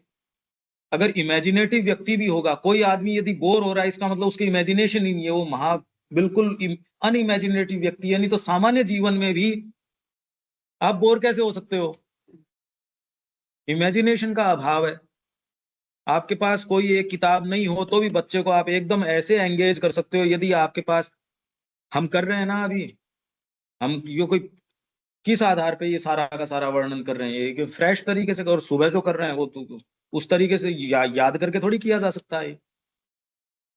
अगर आपके इमेजिनेशन नहीं है, नहीं तो ये जगत तो क्रिएशन का है, ये तो यहाँ चरितार्थ करने का जगत है, ये तो अनयूज्ड एनर्जी है। आपको लगता है जीवन के यही 10 मुद्दे जो आपको जीवन बताता है उसको कर लो, अगर सफल नहीं हो तो अब और तो कोई मुद्दे नहीं है। ये तो इमेजिनेशन की कमी है। और आध्यात्मिक जीवन में तो सारी शक्ति आपकी झोंक दो तो भी शक्ति के आधार पे थोड़ी होता, उसमें तो बहुत चाहिए, बहुत ज्यादा चाहिए उसके अंदर। और यही बात है, लोगों को वास्तव में कोई सच्चा व्यक्ति जो है गुरु का लाभ उठा पाए, समस्या गुरु की नहीं है, समस्या शिष्य की ओर से है। गुरु चूक सकता ही नहीं, भौतिक गुरु नहीं हो तो भी आपको उत्तर मिलेगा। समस्या तो प्यास की है, प्यास नहीं होती उतनी, उतनी पर्याप्त प्यास नहीं है। आपको उस समय लगता तो है कि बहुत ज्यादा है, जैसे भूख लगती है तो आपकी मैं सारा खा जाऊंगा, पर वो फिर बाद में कभी यार वो थोड़ा सा जब पेट में जाता है तब का, आजकल कौन खाता नहीं, पहले के खूब सारे। हाँ बिल्कुल। हाँ, तो इस रूप में श्रद्धा आप में आ सकती है, नहीं यही करेंगे, आवश्यकता के रूप में आ सकती है, यही करने लायक काम है, आपके लिए उचित के रूप में आ जाएगा, चाहे दूसरे कहते हैं कि पागल हो गए थे। आपको बिल्कुल अनप्रैक्टिकल बताएंगे, ऐसी चीज बताएंगे, अरे ये तो डे ड्रीमिंग है, पर आपको लगेगा करने का काम ही यही है। बस इस रूप में आती है श्रद्धा। बड़े स्ट्रॉन्ग संकल्प होने चाहिए। नहीं हो तो आपकी तैयार कर लेगी तकलीफ दे के। भाई अब ये तो कहाँ से लेके आए, मेरे में संकल्प है नहीं है, मेरी तो जैसा गठन हुआ है वैसा ही हूं, मैं तो लिया हूं कहाँ से। तो सेंस ऑफ रिस्पांसिबिलिटी आ जाएगी कि करना ही पड़ेगा, बैठे काम करने को नहीं करना पड़ेगा। नहीं, उसकी भी व्यवस्था कर देगी वो। व्यवस्था कर देगी वो, तो उसकी सब कुछ है। अल्टीमेटली तो ये कि माँ है बस, वो सब की व्यवस्था कर देगी कि क्या होना है, ये वो छह हम तो ये खाली बात ही कर सकते हैं, और इसके माध्यम से आप जो समझना है ना, जिसको जो समझना है भी ये है, और क्या करना है उसको अपने तरीके से हाँ बताया जा सकता है। पर वो बताया कब जा सकता है, एक सेटअप में, सिस्टम में ही बताया जा सकता है। अभी तो अपन कुछ जनरलाइज तरीके की वही बातें कर सकते हैं। तो इसलिए तब भी जब प्रत्यक्ष तथ्य सामने, जो प्रत्यक्ष तथ्य जो है अथवा कठोर परिस्थितियां उसका निषेध करती, उसे गलत ठहराती प्रतीत होती हैं, ये गलत काम पकड़ लिया तूने, ये अभियान गलत लिया, इस आदमी की तो तूने शिक्षा ही नहीं करवाई, ये हुआ ही नहीं है, ये क्या किया तूने, असफल हो गया। क्योंकि आप तो गलत सही किस पे आंकोगे आपके अभियान को, यार ये तो मतलब आपके सफलता के मानकों, असफलता के मानकों के ऊपर, या जो भी आपके जो प्रचलित मानक है उनके आधार पे तोलोगे। उस आधार पे तो आपने शुरू ही नहीं किया था, वो आधार है भी नहीं, तो आज कैसे लागू कर रहे हो। तो बाहरी तथ्य है उसको गलत ठहराएंगे, यार ये करने के काम है कोई। आपने ये अनाउंसमेंट किया, आप जानते हो क्या ये प्रोजेक्ट कितने का है? नहीं, मेरे को नहीं पता ये प्रोजेक्ट कितने का है। अरे तो तूने तो कहा है ये मातृ मंदिर को गोल्ड प्लेटेड करेंगे, तो आपको पता है गोल्ड का क्या दाम? नहीं, मेरे को नहीं पता। कैसे टेक्नोलॉजी क्या होगी आपको पता है? ना, नहीं मेरे को नहीं पता। आपको इसकी डिटेल्स ना, मेरे को डिटेल्स का कुछ नहीं पता, मैं आर्किटेक्ट नहीं हूँ। तो आप ये क्या कह रहे हो, इसे बनाओ, कहाँ बनाओ, बनाओ। अरे भाई माता जी ने सारे डिपार्टमेंट्स वहां खोले, और वो सारे के सारे इंटरनेशनल स्टैंडर्ड के हैं। प्रेस की स्थापना करी, उन्होंने कहा मैं पश्चिम को दिखाना चाहती हूँ कि भारत प्रोड्यूस कर सकता है क्वालिटी की चीज, नहीं तब तक कोई प्रोड्यूस करने का ही नहीं है हमारे पास। अरे आज मशीन हो गया, हम प्रोड्यूस नहीं कर सकते, हमारी वर्कमैनशिप इतनी ज्यादा मीडियोकर है, हम अच्छी चीज नहीं कर सकते। तो इसलिए करने का तो ये है कि हम अपने जीवन में जो भी कर रहे हैं वो परफेक्टली करें। पहले तो स्पोर्ट्स ग्राउंड है वहां का, देखो मतलब टॉप मोस्ट, वहां की व्यवस्था आज भी सारी की सारी वैसे तो बाहरी तरीके से कितनी परफेक्ट है ना, टाइमिंग के हिसाब से, चीजों की व्यवस्था के हिसाब से मानक तय कर दिए, बुक्स ऐसे पैक होनी चाहिए। और अभी भी उनकी पैकिंग जो है कितनी अच्छी पैकिंग है, कितनी ग्रेसफुल पैकिंग है। आप पैसा बहुत खर्च कर सकते हो, पैकिंग इतनी चमकीला तो कर दोगे, ग्रेस नहीं ला सकते आप। कितना भी पैसा मकान में लगा दो, वहां जो गोलकुंड की ग्रेस है वो नहीं ला सकते आप। पैसा कितना खर्च कर दो, चाहे पैसे में थोड़ी कोई ग्रेस आती है। माँ ने एक एक चीज का निर्माण, उनका भवन को भी उतना ही राइट है अपनी ब्यूटी एक्सप्रेस करने का जितना कि एक आदमी को है। एक बैल है, वो किसान है, वो कह रहा है जी ये बैल कहाँ नहीं मानते कि मैं बात करूंगी। तो कहा जी ये हमसे बदतमीजी करता है, ये मिसबिहेव करता है हमारे साथ। तो उसको कहा भी ये इसके साथ आप मिसबिहेव नहीं कर सकते, उसको उतना ही राइट है, वो तेरे को काम दे रहा है भाई। ये पशु है का क्या मतलब है, तरीके से काम में ले उसको, तो वो काम दे रहे हैं। अब बताओ, जब ये आपके परसेप्शन हो, एक एक चीज माँ कर रही है ना, एक एक चीज एकदम परफेक्ट, तो परिस्थितियां निषेध करती हैं उनको ये थोड़ी है कि वो उन चीजों के अंदर कोई माँ का बैकग्राउंड रहा हो या माँ ने वो चीजें करी हों। अगर डीपर आपके इंट्यूशन है, आप बिल्कुल सही जाओगे। उस समय विशेष पे आपको लगेगा कि ये गलत हो गया। अल्टीमेटली अगर लॉन्ग रन पे आप देखते हो तो वो जो आपके इंस्टेंस हुआ वो बिल्कुल द राइट थिंग उस मोमेंट पे करने की थी। इसलिए आप अपनी टॉप मोस्ट कॉन्शियसनेस के ऊपर, वो आपके तौर तरीकों के ऊपर बिल्कुल सही उतरे, ये जरूरी नहीं इनफैक्ट उल्टी उतरेगी, गलत उतरेगी, एकदम इम्प्रैक्टिकल होगी। पर बाद में आप ये पाओगे कि अरे इस मार्ग से गए तो ही ये काम हुए, नहीं ये वाले होने ही नहीं थे ये काम। तो ये काम नवजात जी वो बोल रहे हैं मैं उस काम के लिए गया था, तय समय हो गया, सारे काम हो गए, और 1000 काम जिनके लिए मैं नहीं गया था वो सारे के सारे हो गए। फ्लाइट का मेरा टाइम हो गया। तो मैंने माँ से फिर बाद में प्रार्थना करी, माँ जो नहीं होने थे जिनके लिए मैं आया ही नहीं वो सारे काम हो गए, और जिस एक डीलिंग के लिए मैं यहाँ आया था, जिस कार्य के लिए आया था वो हुआ नहीं। तभी मैंने देखा एक फटाफट एक आदमी आता हुआ, और उसने कहा भाई साहब आप कहो तो ये अपन ये कर लें। कहा हाँ, कब वो काम भी हो गया।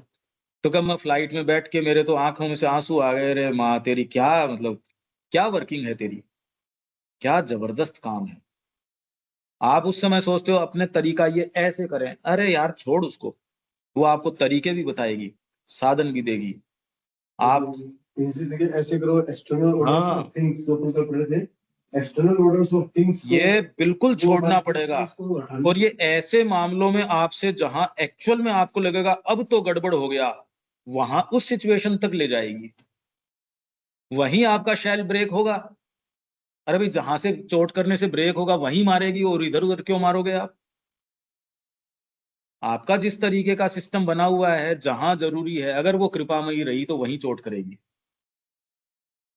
तो हम ये पाते हैं कि आपको उस समय चाहे कैसा भी लग रहा हो, अरे ये कोई तरीका है क्या, ऐसे करने का तरीका थोड़ी है। आपने नया स्टैंडर्ड सेट कर दिया, वो जो भी नया मानक सेट करते हैं वो करते ही यही है, एस्टेब्लिश जो चीजें उनको ब्रेक करके करते हैं। ये तो बनी हुई बात है। तो अगर आप वास्तव में देखो चारों तरफ कोई भी मानक नहीं है सच, ये तो तामसिक लोगों की प्रवृत्ति है कि इसने किया तो इसका सद गया तो चलो अपन भी ऐसे ही कर लेते। कोई ये नहीं कि इनोवेशन कर लें, कोई कुछ नहीं।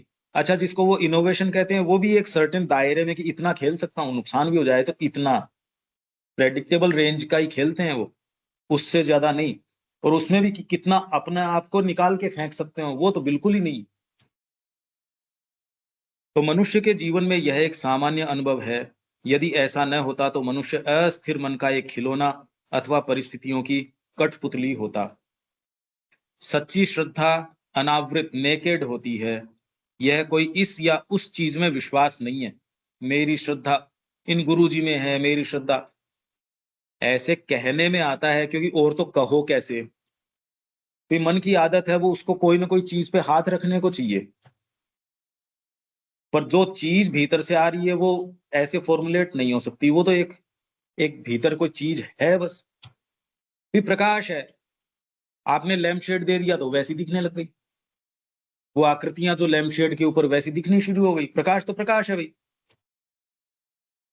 इसका कदाचित ही इस या उस चीज से कोई लेना देना है। ये तो धूम्र रहित एक नंगी ज्वाला है जो हृदय की गुप्त कंदराओं में जलती है।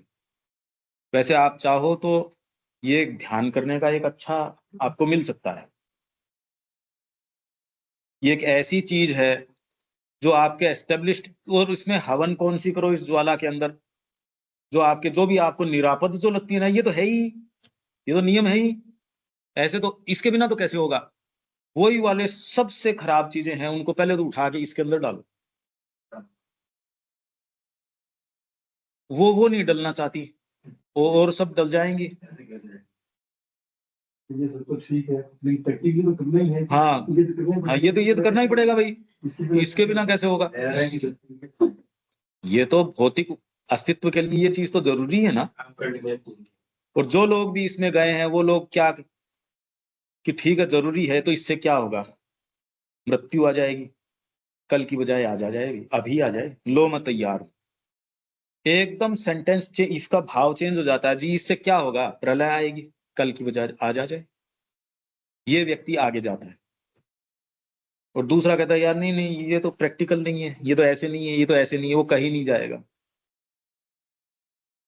अब ये चीज आप समझ पा रहे हो, और जबकि कोई फिजिकल चीज तो है नहीं है। और इसके आधार पे फिजिकल आपके इवेंट्स या कोर्स ऑफ लाइफ कैसे होगा, वो तो अपने तरीके से चलेगा। धूम रहित नंगी ज्वाला है जो हृदय की गुप्त कंदराओं में जलती है तथा आत्मा को थामे रखती है और उसे उसके पथ पर प्रकाश प्रदान करती है। इस ज्वाला की वास्तविक अंतर वस्तु मतलब कंटेंट, ये ज्वाला का जो कंटेंट है, उसके तत्व को हम मन में निरूपित या सूत्रबद्ध नहीं कर सकते, और इसलिए हम उसे रंगीन चित्रों बने लैंप शेड से ढक देते हैं। भाई श्री अरविंद ने दिव्य जीवन की बात कही, मेरे को बहुत अपील करी, इसलिए श्री अरविंद की ओर ठीक है। मेरे को ये श्री अरविंद का ये वाली बात तो बहुत अपील करती है, या मेरे को ये वाली बात अलग अलग है, भाई मेरा इस पे विश्वास आया। वो कारण है नहीं, वो तो कोई डीपर है कुछ ना कुछ। अब माँ के पास गए, वहां तो समय ही इतना नहीं रहा प्रणाम के अंदर, और व्यक्ति ने कहा इतना जितना प्रेम ये मेरे से करते हैं, मेरे को इतनी एक क्षण में पता चल गया, जितना प्रेम ये करते हैं ना, ये विश्व कर सकता न तो करता न कर सकता। वो जब मिलके आता था व्यक्ति, उसके भाव भाव ही कई दिन तक वो बदले ही रहते थे। वो कह रहे ये आप माँ से मिलके आए, कहा देखते ही हाव भाव ही बदल गए उसके तो। अच्छा हुआ क्या वैसे इस प्रक्रिया के अंदर। अच्छा दूसरों के ये अगर वहां मत जाना, वहां चमत्कार होता है, वहां गड़बड़ चमत्कार है। अगर गुड मगरा चल जाएगा कहीं रहेंगे कि बच जाना वहां जो क्या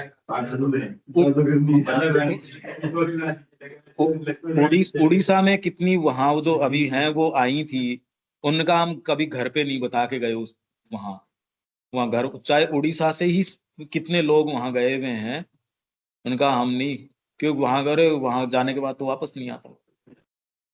बहुत प्रचलन था ये पहले झूमने के लिए देखिए, मैं जाने मैंने बोला वो ऐसे यार बनास तुम जाके गाँव बोली, मैंने कहा कि हालांकि कितने लोग हैं तो वहां पर चले गए और वहां पर रह रहे हैं, कितने लोग हैं, पर तो मैंने कहा हाँ जी बेटा जाने का रास्ता है, आने का कोई नहीं है। सोर्सरी है एक तरीके की, जादू है, क्योंकि जादू तो वो आकर्षण तो उसका है। आप किसी से प्रेम करोगे बंध जाएगा आपके। कितनी जबरदस्त चीज है, आप अगर किसी से प्रेम करते हो कैप्टिवेटेड हो जाता। तो ये जादूगरी तो उसके पास है, कोई भौतिक प्रक्रिया थोड़ी हुई, और सारे को बींद दिया, आपको पूरा अपना बना लिया इतनी देर के अंदर। क्या टेक्नोलॉजी है देखो आप, ये तो हमारे सामने है। तो लोअर पोटेंसी पे कैसे काम करेगा जब जगत इस पोटेंसी के लिए बना है। लोअर कैसे ले आएंगे हम। ये तो हमारे अपने सामने हमने देख लिया। जब वो मैकेनिज्म हमने देख लिया तो दूसरा वाला कैसे काम करेगा। एक आप उसको समझा रहे हो बुझा रहे हो, रोज नित नए उसको आपको गिफ्ट देने पड़ते हैं और पता नहीं क्या क्या आपको देने पड़ते हैं, तो भी आपका निष्ठावान नहीं रहता। और वहां बात उल्टी है, एक आप वहां गए और उतने के अंदर तो हो गए आप उनके। इस ज्वाला की वास्तविक अंतर वस्तु, उसके तत्व को हम मन में निरूपित या सूत्रबद्ध नहीं कर सकते, और इसलिए हम उसे रंगीन चित्रों बने लैंप शेड से ढक देते हैं और कहते हैं कि हम इस या उस चीज में विश्वास करते हैं। उन आकृतियों पर जो हमारे मनों ने उस शेड पर चित्रित किए हैं, हमारा मन तो उस लैंप शेड जो है, घोड़ा बना दिया, अब घोड़ा चल रहा है, घोड़ा किसका चल रहा है, ये तो लैंप शेड है बस, ठीक है। और इससे कोई फर्क भी नहीं पड़ता, बशर्ते हम वास्तव में ही यह न मानते हो कि वे चित्रित आकृतियां ही हमारी श्रद्धा का सार तत्व हैं। वे आकृतियां तो उस श्रद्धा की प्रतीक हैं, क्योंकि मन भी मनचाहे रूप से एक रेखा तक भी नहीं खींच सकता। आपके मन में कोई चीज भाव आई है तो मन इंडिपेंडेंटली रेखा तक भी नहीं खींच सकता, क्योंकि ये चर्चा आई कि जो देवता हैं ये रूप मनुष्य ने अपनी कल्पना से बनाए हैं। फोटो तो ली नहीं ना कोई, तो चित्र ही तो बनाए हैं। तो माँ ने और श्री अरविंद दोनों ने कहा कि आपकी कल्पना में भी इसलिए आया क्योंकि उनकी प्रेरणा से वो रूप आए। मन तो अपने आप में रिसीवर है खाली। आप यहां अगर रिसीव करके कोई गाना बजा रहे हो, मतलब कहीं ना कहीं ब्रॉडकास्ट हो रहा है। आपकी तो ये है कितना आप सही रिसीव करते हो और उसको आप प्ले कर पाते हो। मन इंडिपेंडेंटली कोई चीज विचार कर नहीं सकता, कोई कल्पना कर नहीं सकता। इसलिए ये जो आकृतियां वो बनाता है, मैंने ये विश्वास किया। अभी जैसे आपको भौतिकवाद में विश्वास है कि साहब ऐसे करेंगे तो हो ही जाएगा, मतलब इसमें क्या बात है, ये तो काम हो ही जाएगा। ये वाला हो नहीं हो, भावना वाला तो मेरे बहुत भावना है, इसमें तो हो जाएगा नहीं हो जाएगा। आप बैंक बैलेंस संभालते हो, हाँ अब तो हो ही जाएगा। अब तो ये काम डिपेंड करता है कौन सा वाला, कि हाँ ये अब हो जाएगा। क्योंकि मन भी मनचाहे रूप से एक रेखा तक भी नहीं खींच सकता, परंतु वे आकृतियां मन की त्रुटि और अपर्याप्तता में भागीदार होती हैं, क्योंकि वे त्रुटिपूर्ण और अपर्याप्त होती हैं। श्रद्धा अंतरात्मा का किसी ऐसी चीज के विषय में साक्ष्य है, प्रमाण है, विटनेस है। साक्ष्य मतलब विटनेस। मैंने देखा है, जब मातृ मंदिर का उन्होंने बताया माँ ने, तो उनका ये तो बन नहीं सकता। कभी सकना नहीं सकना तो तब की है जब माँ कोई विचार या वैसे कर रही हो, ये तो मैंने देखा है। अच्छे भले लोग मिलके फिर बाद में उन्होंने कहा अभी बन तो सकता है। सारे काम विश्व में इसी तरीके से होते हैं। आपके पास कोई विचार, और उस समय यदि कोई ऐसी चीज है तो असंभव विचार आता है उस समय विशेष के लिए, उस समय। अदरवाइज तो आप देखेंगे आपके विचार जितने भी हैं वो कस्टमरी तरीके के हैं, यूं ले लिए बस, चारों तरफ जैसी सामान है बस उसी से ले लिए। तामसिक व्यक्ति और भी थोड़ा लेता है, थोड़ा राजसिक व्यक्ति है थोड़ा कुछ ले लेता है।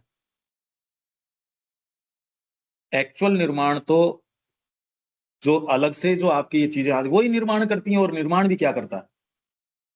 तो श्रद्धा जो है, अंतरात्मा आपकी कोई चीज विटनेस कर लेती है। यही हमारे कल बात थी कि ये बोध अंतरात्मा का है, और अंतरात्मा का बोध ये है कि ये व्यक्ति मेरे को वहां तक लेके जाएगा। माँ ने तो और कोई उदाहरण नहीं दिया ना, वो लगातार गुरु का उदाहरण दे रही थी माता जी। तो अंतरात्मा का बोध और कोई इधर उधर की बवाल में जाता नहीं, उसका तो सीधा मुद्दा ये है मैं धरती पे क्यों आया हूं, और ये मेरा काम करने का डिसाइसिव, और उसको कारण देने की आवश्यकता नहीं। वो ये कहती है मैं जानती हूँ, अब उसको कारण क्यों देना है, उसको क्यों कारण देना है। वो तो कह रही मैं जान रही हूँ ना, और मिनट टू मिनट जान रही हूँ। आपको तुरंत तुरंत मैं बता रहा हूं, तो आपको इससे आगे की जरूरत ही क्या है फिर। ये तो रोग है इसको, कि इसको बेचारे को ग्रोपिंग अराउंड करके थोड़ा बहुत कुछ टटोल लेता है। ये तो रोग है। अगर आपको डीपर परसेप्शन अंतरात्मा का, तो आप इसमें, ये तो इंफीरियर टेक्नोलॉजी है। ग्रोपिंग अराउंड कर रहे हो और पता कुछ चल नहीं रहा, माइंड पता कर भी नहीं सकता। इसका रोल तो खाली एक तो ऊपर से रिसीव करने में, निम्न आपके जो प्राण और जो शरीर है उसको अनुशासन में ये करने में इसका रोल है। ज्ञान का इंस्ट्रूमेंट नहीं है, तो जब ज्ञान का ही इंस्ट्रूमेंट नहीं है तो उसके लिए उसको काम में लेना तो अनुचित क्रिया हो गई। और हम सारे प्रयोग ही उसका करने की कोशिश करते हैं, इससे ज्ञान प्राप्ति या जान लेंगे चीजों को, उससे तो जब इंस्ट्रूमेंट ही नहीं है उसका वो। ये तो अंतरात्मा की जो है ऐसी किसी चीज के विषय में साक्ष्य है जो अभी तक अभिव्यक्त, संसिद्ध या अनुभूत नहीं हुई है, परंतु फिर भी जिसे हमारे अंदर का ज्ञाता सभी लक्षणों के अभाव में भी सत्य का अनन्य रूप से अनुसरण करने तथा प्राप्त करने योग्य अनुभव करता है। अनन्य रूप से, अनन्य मतलब और कोई दूसरी चीज नहीं कि यही करूंगा मैं तो। फिर वहां वो तपस्या कर रही थी पार्वती जी, और वो उनको समझाने आ रहे हैं कि और किसी का वर्ण कर लो आप। क्या तो और कन्या कम हो गई या और दूसरे कम हो गए, सप्त ऋषि उनको जाके समझा रहे हैं करना ना, मैं तो इन्हीं का वर्ण करूंगी। ये ही पुकार है, चाहे कोई भी व्यक्ति हो जिसमें ये आ जाती है, ये ही पुकार है, एकदम डिसाइसिवनेस, क्लैरिटी, ये है करना। अदरवाइज होती नहीं, इसलिए आपको मन की सहायता, माइंड की सहायता लेनी पड़ती है, ये जस्टिफाई करके खुद को एक कंफर्टेबल सिचुएशन में लाने की, हाँ मैंने सोच समझ के किया, मैंने खराब सौदा तो नहीं किया, बस। अब इसमें जैसे आज्ञाकारिता ओबीडियंस की बात हम करते हैं। अब लक्ष्मण जी तो डिसोबीडियंट हो गए, मैं चलूंगा ही, वो कहे तो रुक, बोला नहीं मैं जाऊंगा, तो डिसोबीडियंट हो गए वो तो। सीता भी डिसोबीडियंट हो गई वैसे देखे तो अगर उसको उस सेंस में पर देखे तो। लेकिन द थिंग्स आर नॉट, मतलब कोई भी चीज अपन एक्सटर्नल वो जो चीजों से नहीं समझ सकते क्या चीज। वही लक्ष्मण जी को उन्होंने जो रामचरितमानस में है उसमें खाली ये समझाया कि भी प्रजा जो है और राजा हैं वो वृद्ध हैं, इस कंडीशन में नहीं है, प्रजा अनाथ हो जाएगी। तो वो जो जो कारण दिए, लक्ष्मण जी ने जो प्रत्युत्तर दिया उस चीज का, उसके अलावा हो नहीं सकता था, और वो प्रत्युत्तर अंतरात्मा में हुए बिना दे नहीं सकते थे। उन्होंने कहा ये रिश्ते होते शुरू से मेरे, तो ये लागू हो सकते थे और आपकी बात ठीक थी, मेरे तो ये कभी रहे ही नहीं, ये रिश्ते तो कभी थे ही नहीं। तो उन्होंने सीता जी को तो फिर भी समझाया, राम जी ने लक्ष्मण को तो ये कहा जाओ माता से आज्ञा लियाओ। मतलब आगे उस जब लक्ष्मण जी बोल चुके होते हैं बोले मेरे माता पिता सब आप ये लोग कि मेरे ये कभी नाते रहे नहीं। अच्छा, फिजिकल फैक्ट क्या चेंज हुआ इतनी देर के अंदर? फिजिकल फैक्ट तो कोई चेंज नहीं हुआ। पिता जो वृद्ध थे, जो उनकी स्थिति थी, वो तो वैसी की वैसी रही, मर और गए वो तो। वहां जो प्रजा जो है वो बेचारी तकलीफ में थी, वो थी ही। माताएं जो हैं उनके पास कोई होने की आवश्यकता थी, वो भी वैसी की, मतलब फिजिकल फैक्ट तो चेंज नहीं हुआ ना। वो ये भी कह सकते थे मैंने शिरोधार्य की, बड़े भाई की आज्ञा, कि भाई कह रहे हैं। इसलिए आपको उस मोमेंट ही क्लैरिटी होती है। ये मानसिक हम जो सोचते हैं ना, योजना बना ली, ये कर ली, ये वैसा जीवन है नहीं। क्योंकि आज का अभी का निर्णय आपका आगे के अन्य पता नहीं कितने जगत खोलेगा। क्या क्या योजना बना लोगे? ये तो अनंत की प्लानिंग है। अभी आप जो निर्णय करते हैं वो आगामी सारी चीजों के ऊपर असर डाल देगा। और व्यक्ति ये संभावना है कि वो उच्चतम जो ग्रेस है और उसकी क्रिया यहाँ ला सकता है, किसी भी क्षण उसको पुकार सकता है, उससे जुड़ सकता है। तो योजना कैसे हो सकती है ऐसे में? ये तो आपके सामने है। अब लक्ष्मण जी का देख लो आप, फैक्ट तो वही का वही है। अगर ये चीज नहीं हो तो कहाँ, तो क्या तो लक्ष्मण रहता है, क्या उसके अंदर कोई बात रहती? और ऐसे तो कोई विशेष बात भी नहीं। अगर उस फैक्ट को देखें, फिजिकली जो घटना हो रही है उसमें एज सच क्या है? वैसे तो एज सच तो कुछ है नहीं। वो जा रहे हैं, उन्होंने कहा भी जाया, उन्होंने कहा भी मेरे तो नहीं है। निष्ठा ने एक संस्कृति को खड़ा कर दिया, एक उदाहरण खड़ा कर दिया आपके सामने। हमारे भीतर की यह चीज तब भी बनी रह सकती है जब मन में कोई दृढ़ विश्वास न हो, तब भी जब प्राण संघर्ष, विद्रोह और इनकार करता हो। ये मजेदार बात है। आप कह रहे हो मेरे को नहीं जाना, और फिर भी आप किसी और भीतर की शक्ति से आगे ले जाए जा रहे हो। ऐसा कौन है जो योगाभ्यास करता हो और जिसके ऐसे दौर न आते हो? निराशा, असफलता, अविश्वास और अंधकार के लंबे दौर। परंतु कोई ऐसी चीज है जो उसे थामे रखती है और उसकी अपनी सामर्थ्य असामर्थ्य के बावजूद भी बनी रहती है, क्योंकि उसे यह अनुभव होता है कि जिस चीज का उसने अनुसरण किया है वह सही थी, तथा वह ऐसा अनुभव ही नहीं करता अपितु जानता है। अनुभव करने से कोई ऐसे कालों में थोड़ी रुक सकते हो आप।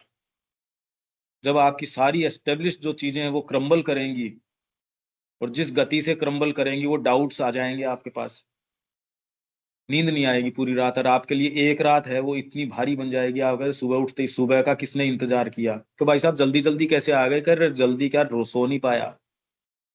जब आपके कोई चीज की एजिटेशन लगी रहती है, देखो एक एक पल कितना भारी हो जाता है। योग की मूलभूत श्रद्धा जो कि अंतरात्मा में अंतर्निहित होती है, यह है कि भगवान हैं, आप पर ये वो जो धर्मनिष्ठ व्यक्ति है उसके जैसे नहीं कि हाँ भगवान हैं, जो मंदिर भी जा रहे हैं और भी है, पर ऐसे जीते हैं जी भगवान नहीं है, कोई विश्वास ही नहीं है। हम सारे भगवान की बात तो करते हैं पर जी ऐसे रहे हैं कि उनकी सत्ता को स्वीकार ही नहीं करते। हम देने का साहस ही नहीं करते। भगवान हैं ये कह के भी देने की साहस कहाँ कर रहे हैं, अपने ही हाथ में रख रहे हैं। तो ये है कि भगवान है और भगवान ही एकमात्र अनुकरणीय विषय है। जीवन में कोई भी चीज उनकी तुलना में प्राप्त करने योग्य नहीं है। जब तक किसी मनुष्य में ऐसी श्रद्धा है तब तक वह आध्यात्मिक जीवन के लिए निर्दिष्ट है, डेस्टिन्ड है वो, जब तक ये हो। पर ये तो आनी ही हमारे लिए तो अभीप्सा का विषय है कि ऐसी आ जाए। और मैं कहूंगा यदि उसकी प्रकृति विघ्न बाधाओं से पूर्ण और अस्वीकृतियों एवं कठिनाइयों से ठसाठस भरी हुई हो तो भी, और चाहे उसे अनेकों वर्षों तक संघर्ष करना पड़े तो भी, वह आध्यात्मिक जीवन में सफलता पाने के लिए पूर्व निर्दिष्ट है, प्री डेस्टिन्ड है, सफलता मिलेगी उसको। श्रद्धा आत्मा की गति है, मूवमेंट, गति मतलब मूवमेंट है उसका, जिसका ज्ञान सहज तथा सीधा सटीक है। यदि संपूर्ण जगत भी निषेध करे या विरोध में हजारों प्रमाण प्रस्तुत करे तो भी वह एक ऐसे अंतर्ज्ञान तथा प्रत्यक्ष बोध द्वारा, एक तादात्म्य से प्राप्त बोध के द्वारा जानती है जो सभी कुछ का सामना कर सकता है। श्रद्धा है मन में अज्ञान, संशयों, दुर्बलताओं, अनिश्चितताओं के मध्य आत्मा से आया गुह्य प्रकाश एवं शक्ति।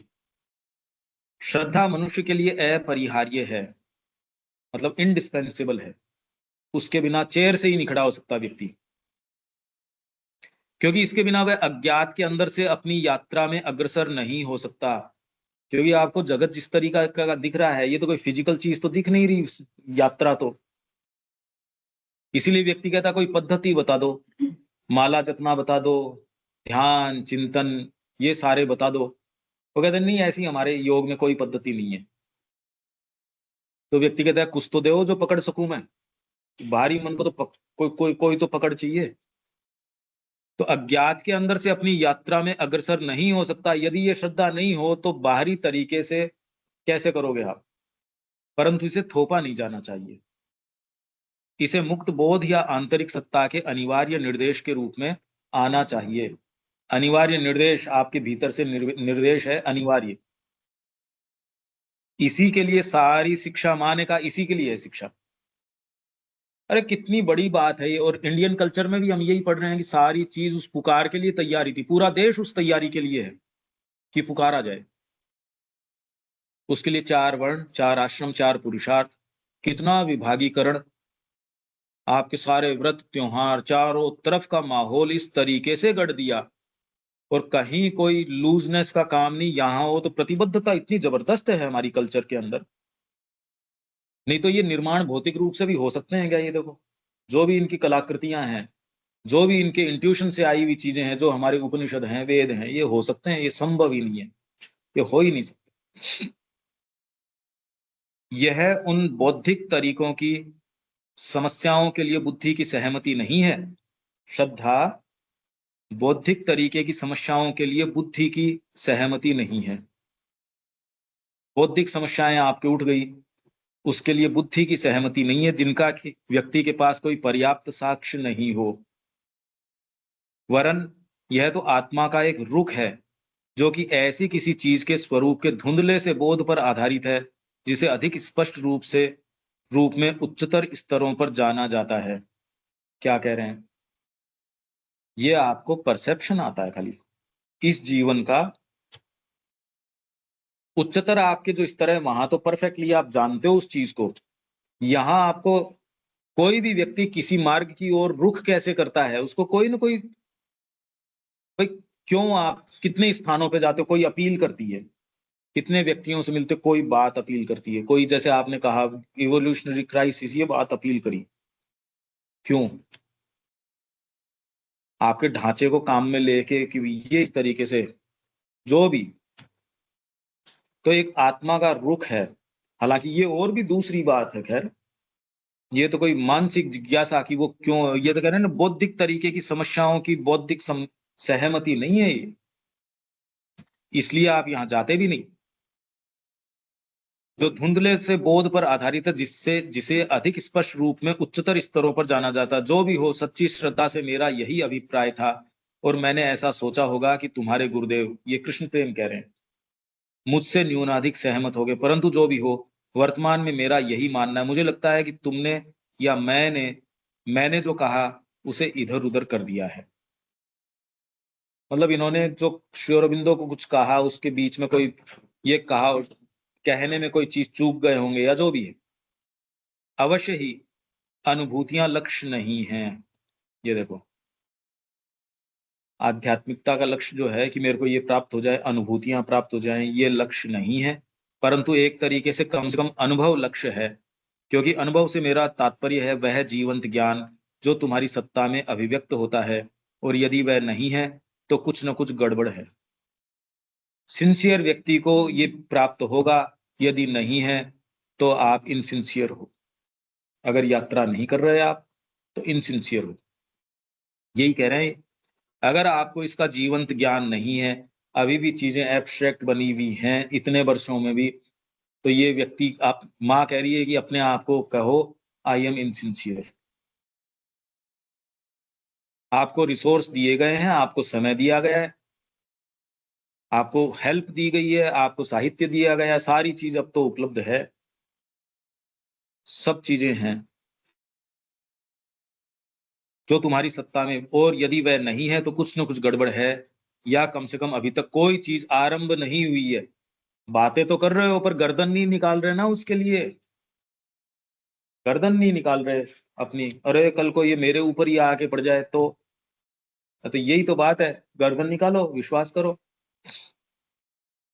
अवश्य ही इस स्तर पर श्रद्धा अनुभव से पहले आती है, क्योंकि ऐसा यह इसीलिए करती है क्योंकि यह स्वयं उस अनुभव से आई ज्योति होती है जो पहले ही ऊपर विद्यमान है। अब किसी में पहले आ जाती है, किसी में बाद में है। श्री अरविंद को अनुभव पहले आ गया, बाकी श्रद्धा तो देखो ये कन्विक्शन जो भीतर से है। सच्ची श्रद्धा अंधी नहीं होती, कि रामकृष्ण जी कहते हैं ब्लाइंड फेथ। श्रद्धा तो अंधी ही होती है, सोच समझ के अगर आप जिसको, पर वो डेफिनेशन का ही चक्कर है, बस और कोई बात नहीं है। जिसको आप मतलब सोच समझ के कह रहे हो वो तो श्रद्धा कहाँ है फिर बाद में, वो तो सोची समझी चीज है, एक योजना है। तो यहाँ ये कह रहे हैं सच्ची श्रद्धा अंधी नहीं होती। ये इस सेंस में है क्योंकि अंतरात्मा को परफेक्ट परसेप्शन है, तो कोई कॉन्ट्राडिक्शन नहीं है जो रामकृष्ण जी कह रहे हैं इस बात के अंदर। पर वो एक तरीके से कह रहे हैं, ये एक तरीके से कह रहे हैं, बस इतनी बात है। सच्ची श्रद्धा अंधी नहीं होती। हाँ, व्याख्या करने वाला मन अंतरदर्शन के विषय में आंशिक असत्यों के जाल को बुन सकता है, वैसे ही जैसे वही मन इंद्रिय अनुभव की किसी सूचना पर मिथ्या जाल बुन सकता है। जैसे कि किसी खंबे को एक आदमी समझ सकता है, या सांप को रस्सी समझ सकता है, मृग मरीचिका समझ सकता है, ये तो बुन सकता है।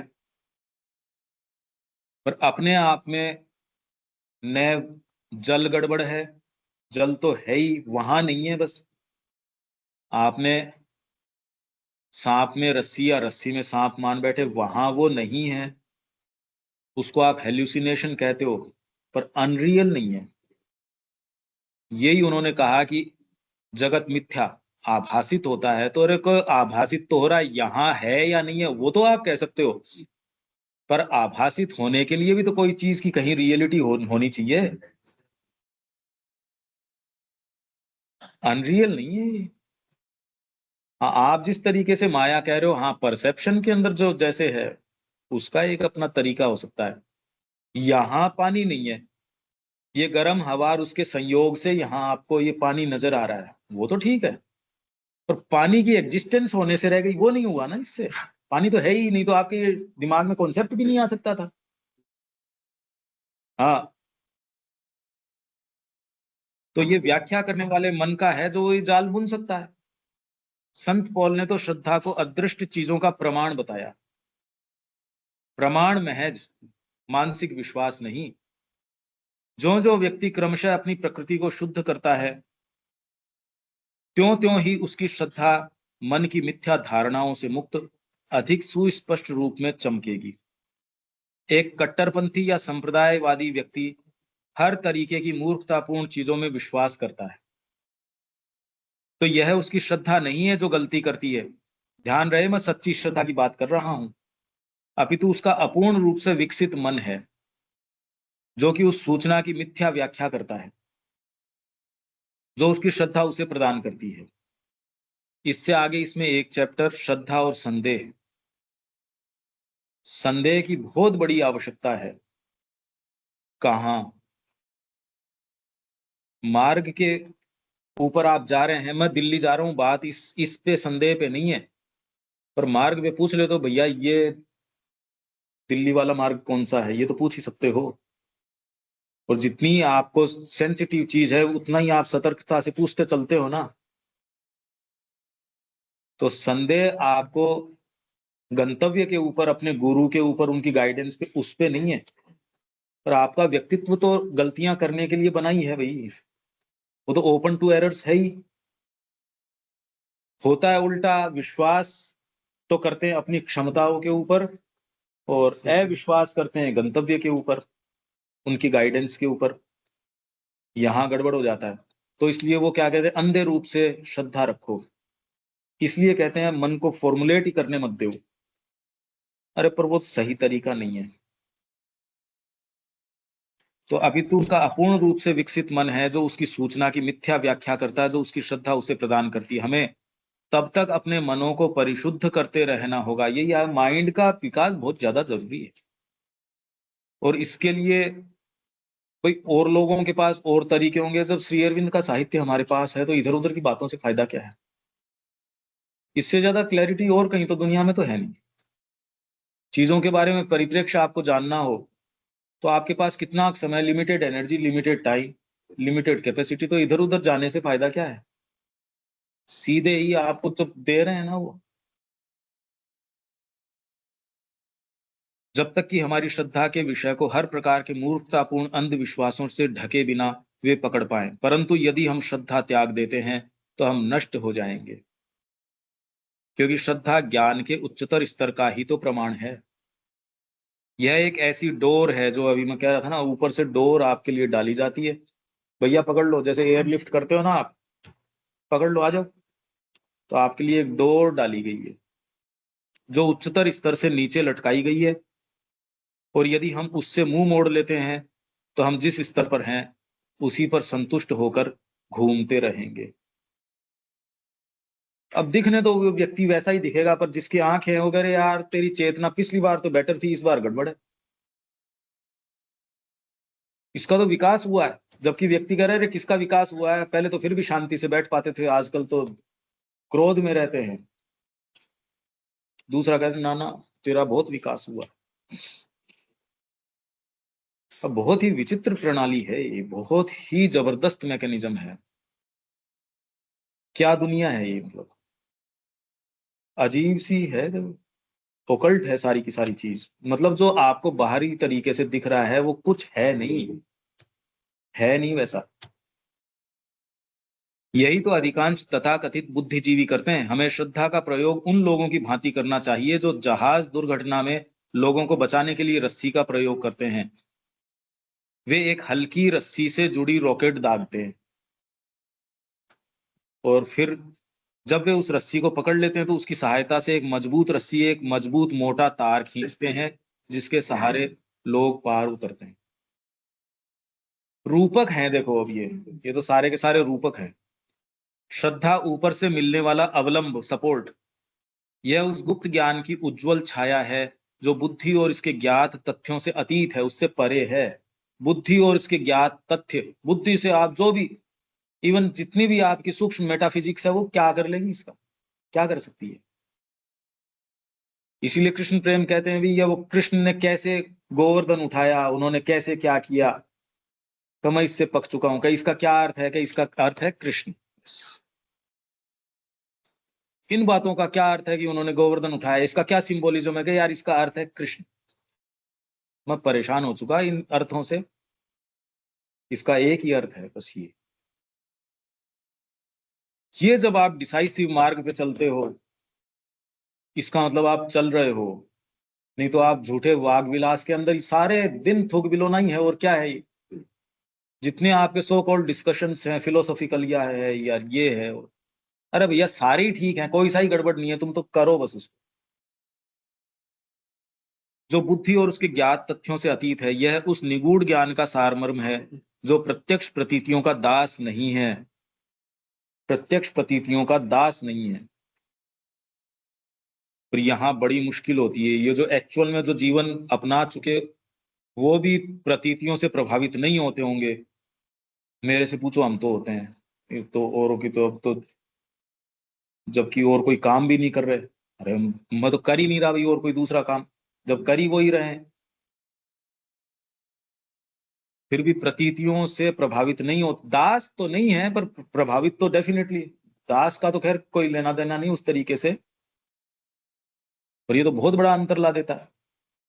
मुझे लगता है कि श्रद्धा से तुम्हारा तात्पर्य एक ऐसे मानसिक विश्वास से है जो कि वास्तव में एक असंपुष्ट दृढ़ कथन के संदिग्ध रूप में मन और इंद्रियों के समक्ष रखा गया हो। क्या कह रहे हैं? मानसिक विश्वास से असंपुष्ट दृढ़ कथन के संदिग्ध रूप में मन और इंद्रियों के समक्ष। आप क्या कहते हो? मैं इस चीज को लॉजिकली प्रूफ तो नहीं कर सकता, पर मेरे को फेथ है। ये ऐसी चीज नहीं है, ये कह रहे हैं। क्या कह रहे हैं? ऐसे मानसिक जो वास्तव में असंपुष्ट दृढ़ कथन, संपुष्ट नहीं कर पा रहे उसको लॉजिकली, उसको संदिग्ध रूप में मन और इंद्रियों के समक्ष आपने रख दिया भी ऐसा है, ये श्रद्धा नहीं है। इससे मेरा अभिप्राय है उन परा इंद्रिय चीजों, सुप्रा सेंसेशनल, इंद्रियों से परे की चीजें। ये नहीं कि मैं आपको प्रूव नहीं कर पा रहा या वो वाली बातें नहीं है। ये तो परा इंद्रिय चीजों के सत्य के विषय में आंतरिक सत्ता में एक क्रियाशील अंतर्भाषात्मक दृढ़ विश्वास, क्रियाशील डायनामिक है। तो डायनामिक तो रहना ही पड़ेगा, क्योंकि अभी आपके लिए सत्य एक है, अभी जाओगे तो मिनट टू मिनट आपके लिए चेंज होगी चीज,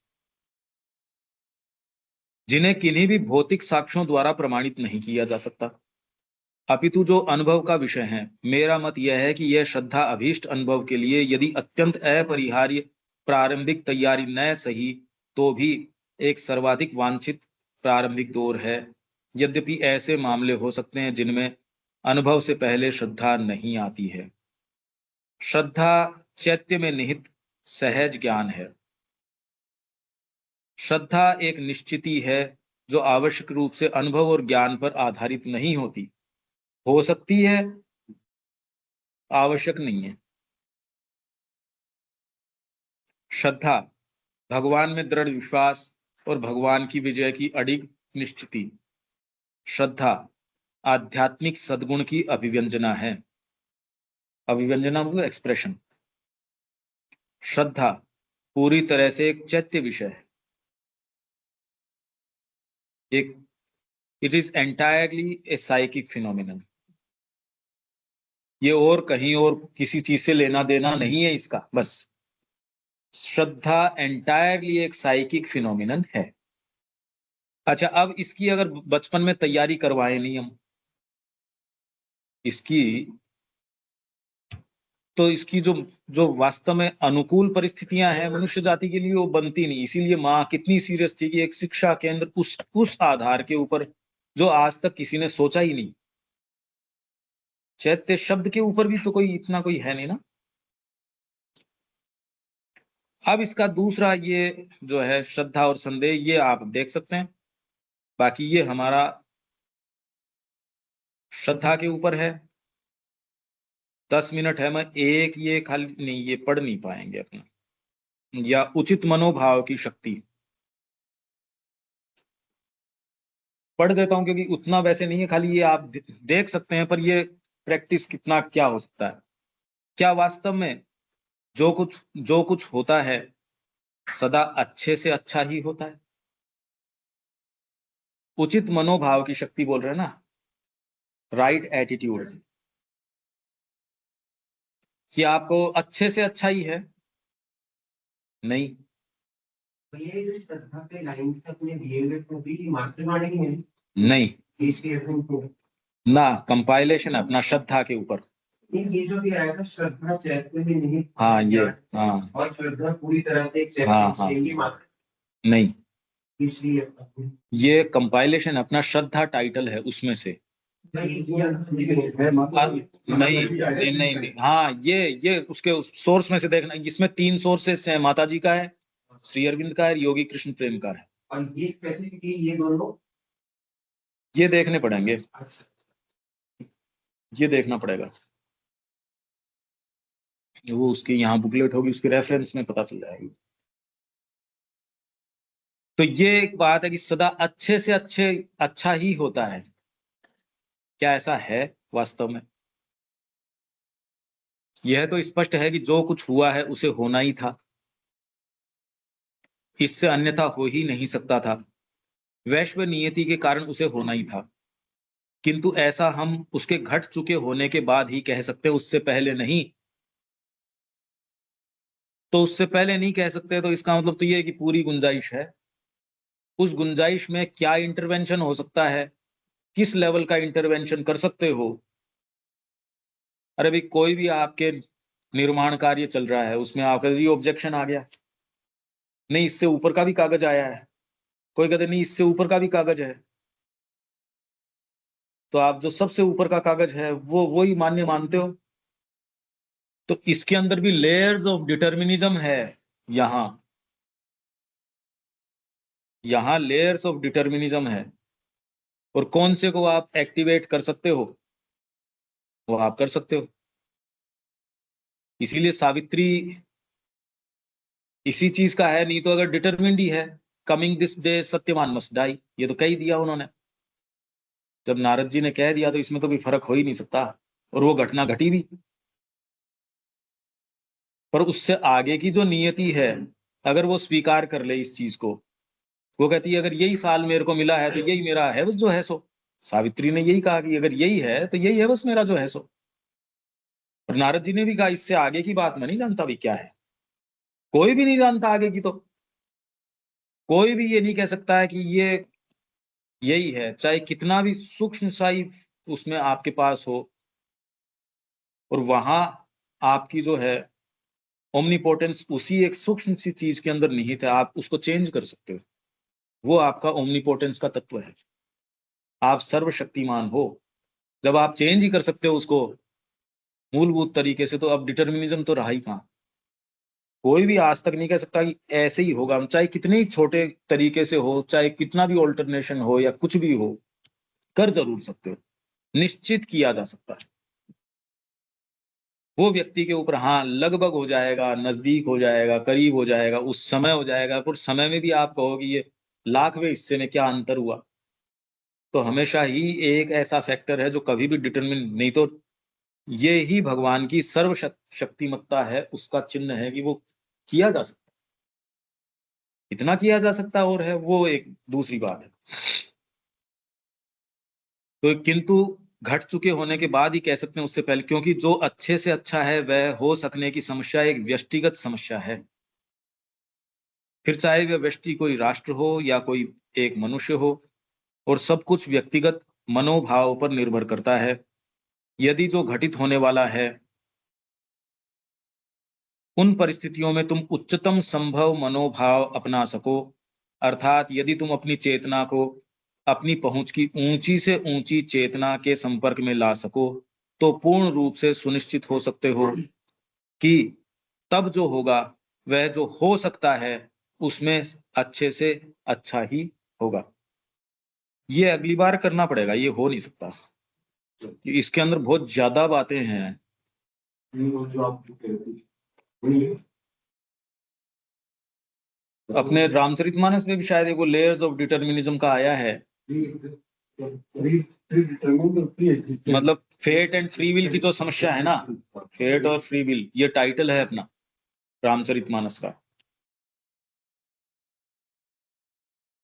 भाई आप ये कहो कि मैं वहां गया, माइक फिक्स्ड है, गाने वाला फिक्स्ड है, राग फिक्स है, वो जो गाना है वो भी फिक्स है, ऑडियंस भी फिक्स है, सारी चीज, ये डिटेल्स तो आप फिक्स कर सकते हो, पर वो जो अभिव्यक्त करेगा उसको फिक्स नहीं कर सकते ना। उसमें तो हमेशा ही अप्रत्याशित का तत्व होता है। कोई भी चीज के अंदर वो वाला तत्व है तो वो तो सारी चीज को चेंज। अरे माइक कौन सी कंपनी का, इससे गाना थोड़ी कोई निर्धारित हो गया। और गाना निर्धारित है तो भी वो किस स्तर से आएगा, उसका सोर्स तो कोई, आप ये भी कह दो जी इस राग के अंदर होगी, तबले वाला ये है, तो आप कहते इससे क्या डिटरमिन होता है, इससे थोड़ी कोई एक्चुअल चीज, क्योंकि राग इन डिटेल्स में नहीं आती ना। और जो सोर्स है जिससे वो अभिव्यक्त होनी है वो इन किन्हीं भी डिटेल्स में नहीं आती, वो तो हमेशा ही फ्री है। और बाहरी चीजें इसलिए डिटरमिन्ड है क्योंकि उसकी अभिव्यक्ति के लिए जरूरी है भी घालमेल, नहीं कोई ये थोड़ी है कि हर कोई आ गया हर कोई चला गया, कोई कॉमन प्लेस थोड़ी है वो, चौराहा थोड़ी है कि जहां आ रही है साहब गाड़ियां भी हॉर्न बजा रही है, कुछ भी कर रही है, इसलिए कर रहे हो जिससे अभिव्यक्ति बढ़िया कर सको। तो एक सिक्के के ही दो पहलू है, पर ये बात हमको समझनी चाहिए। जैसे श्रद्धा की हमने करी, अब थोड़ा थोड़ा तो कुछ टच हुआ, बाकी तो कभी भी टच किया नहीं जा सकता, ये तो मूलभूत सब्जेक्ट है वैसे तो। यहाँ ये विराम दें अपन। हाँ।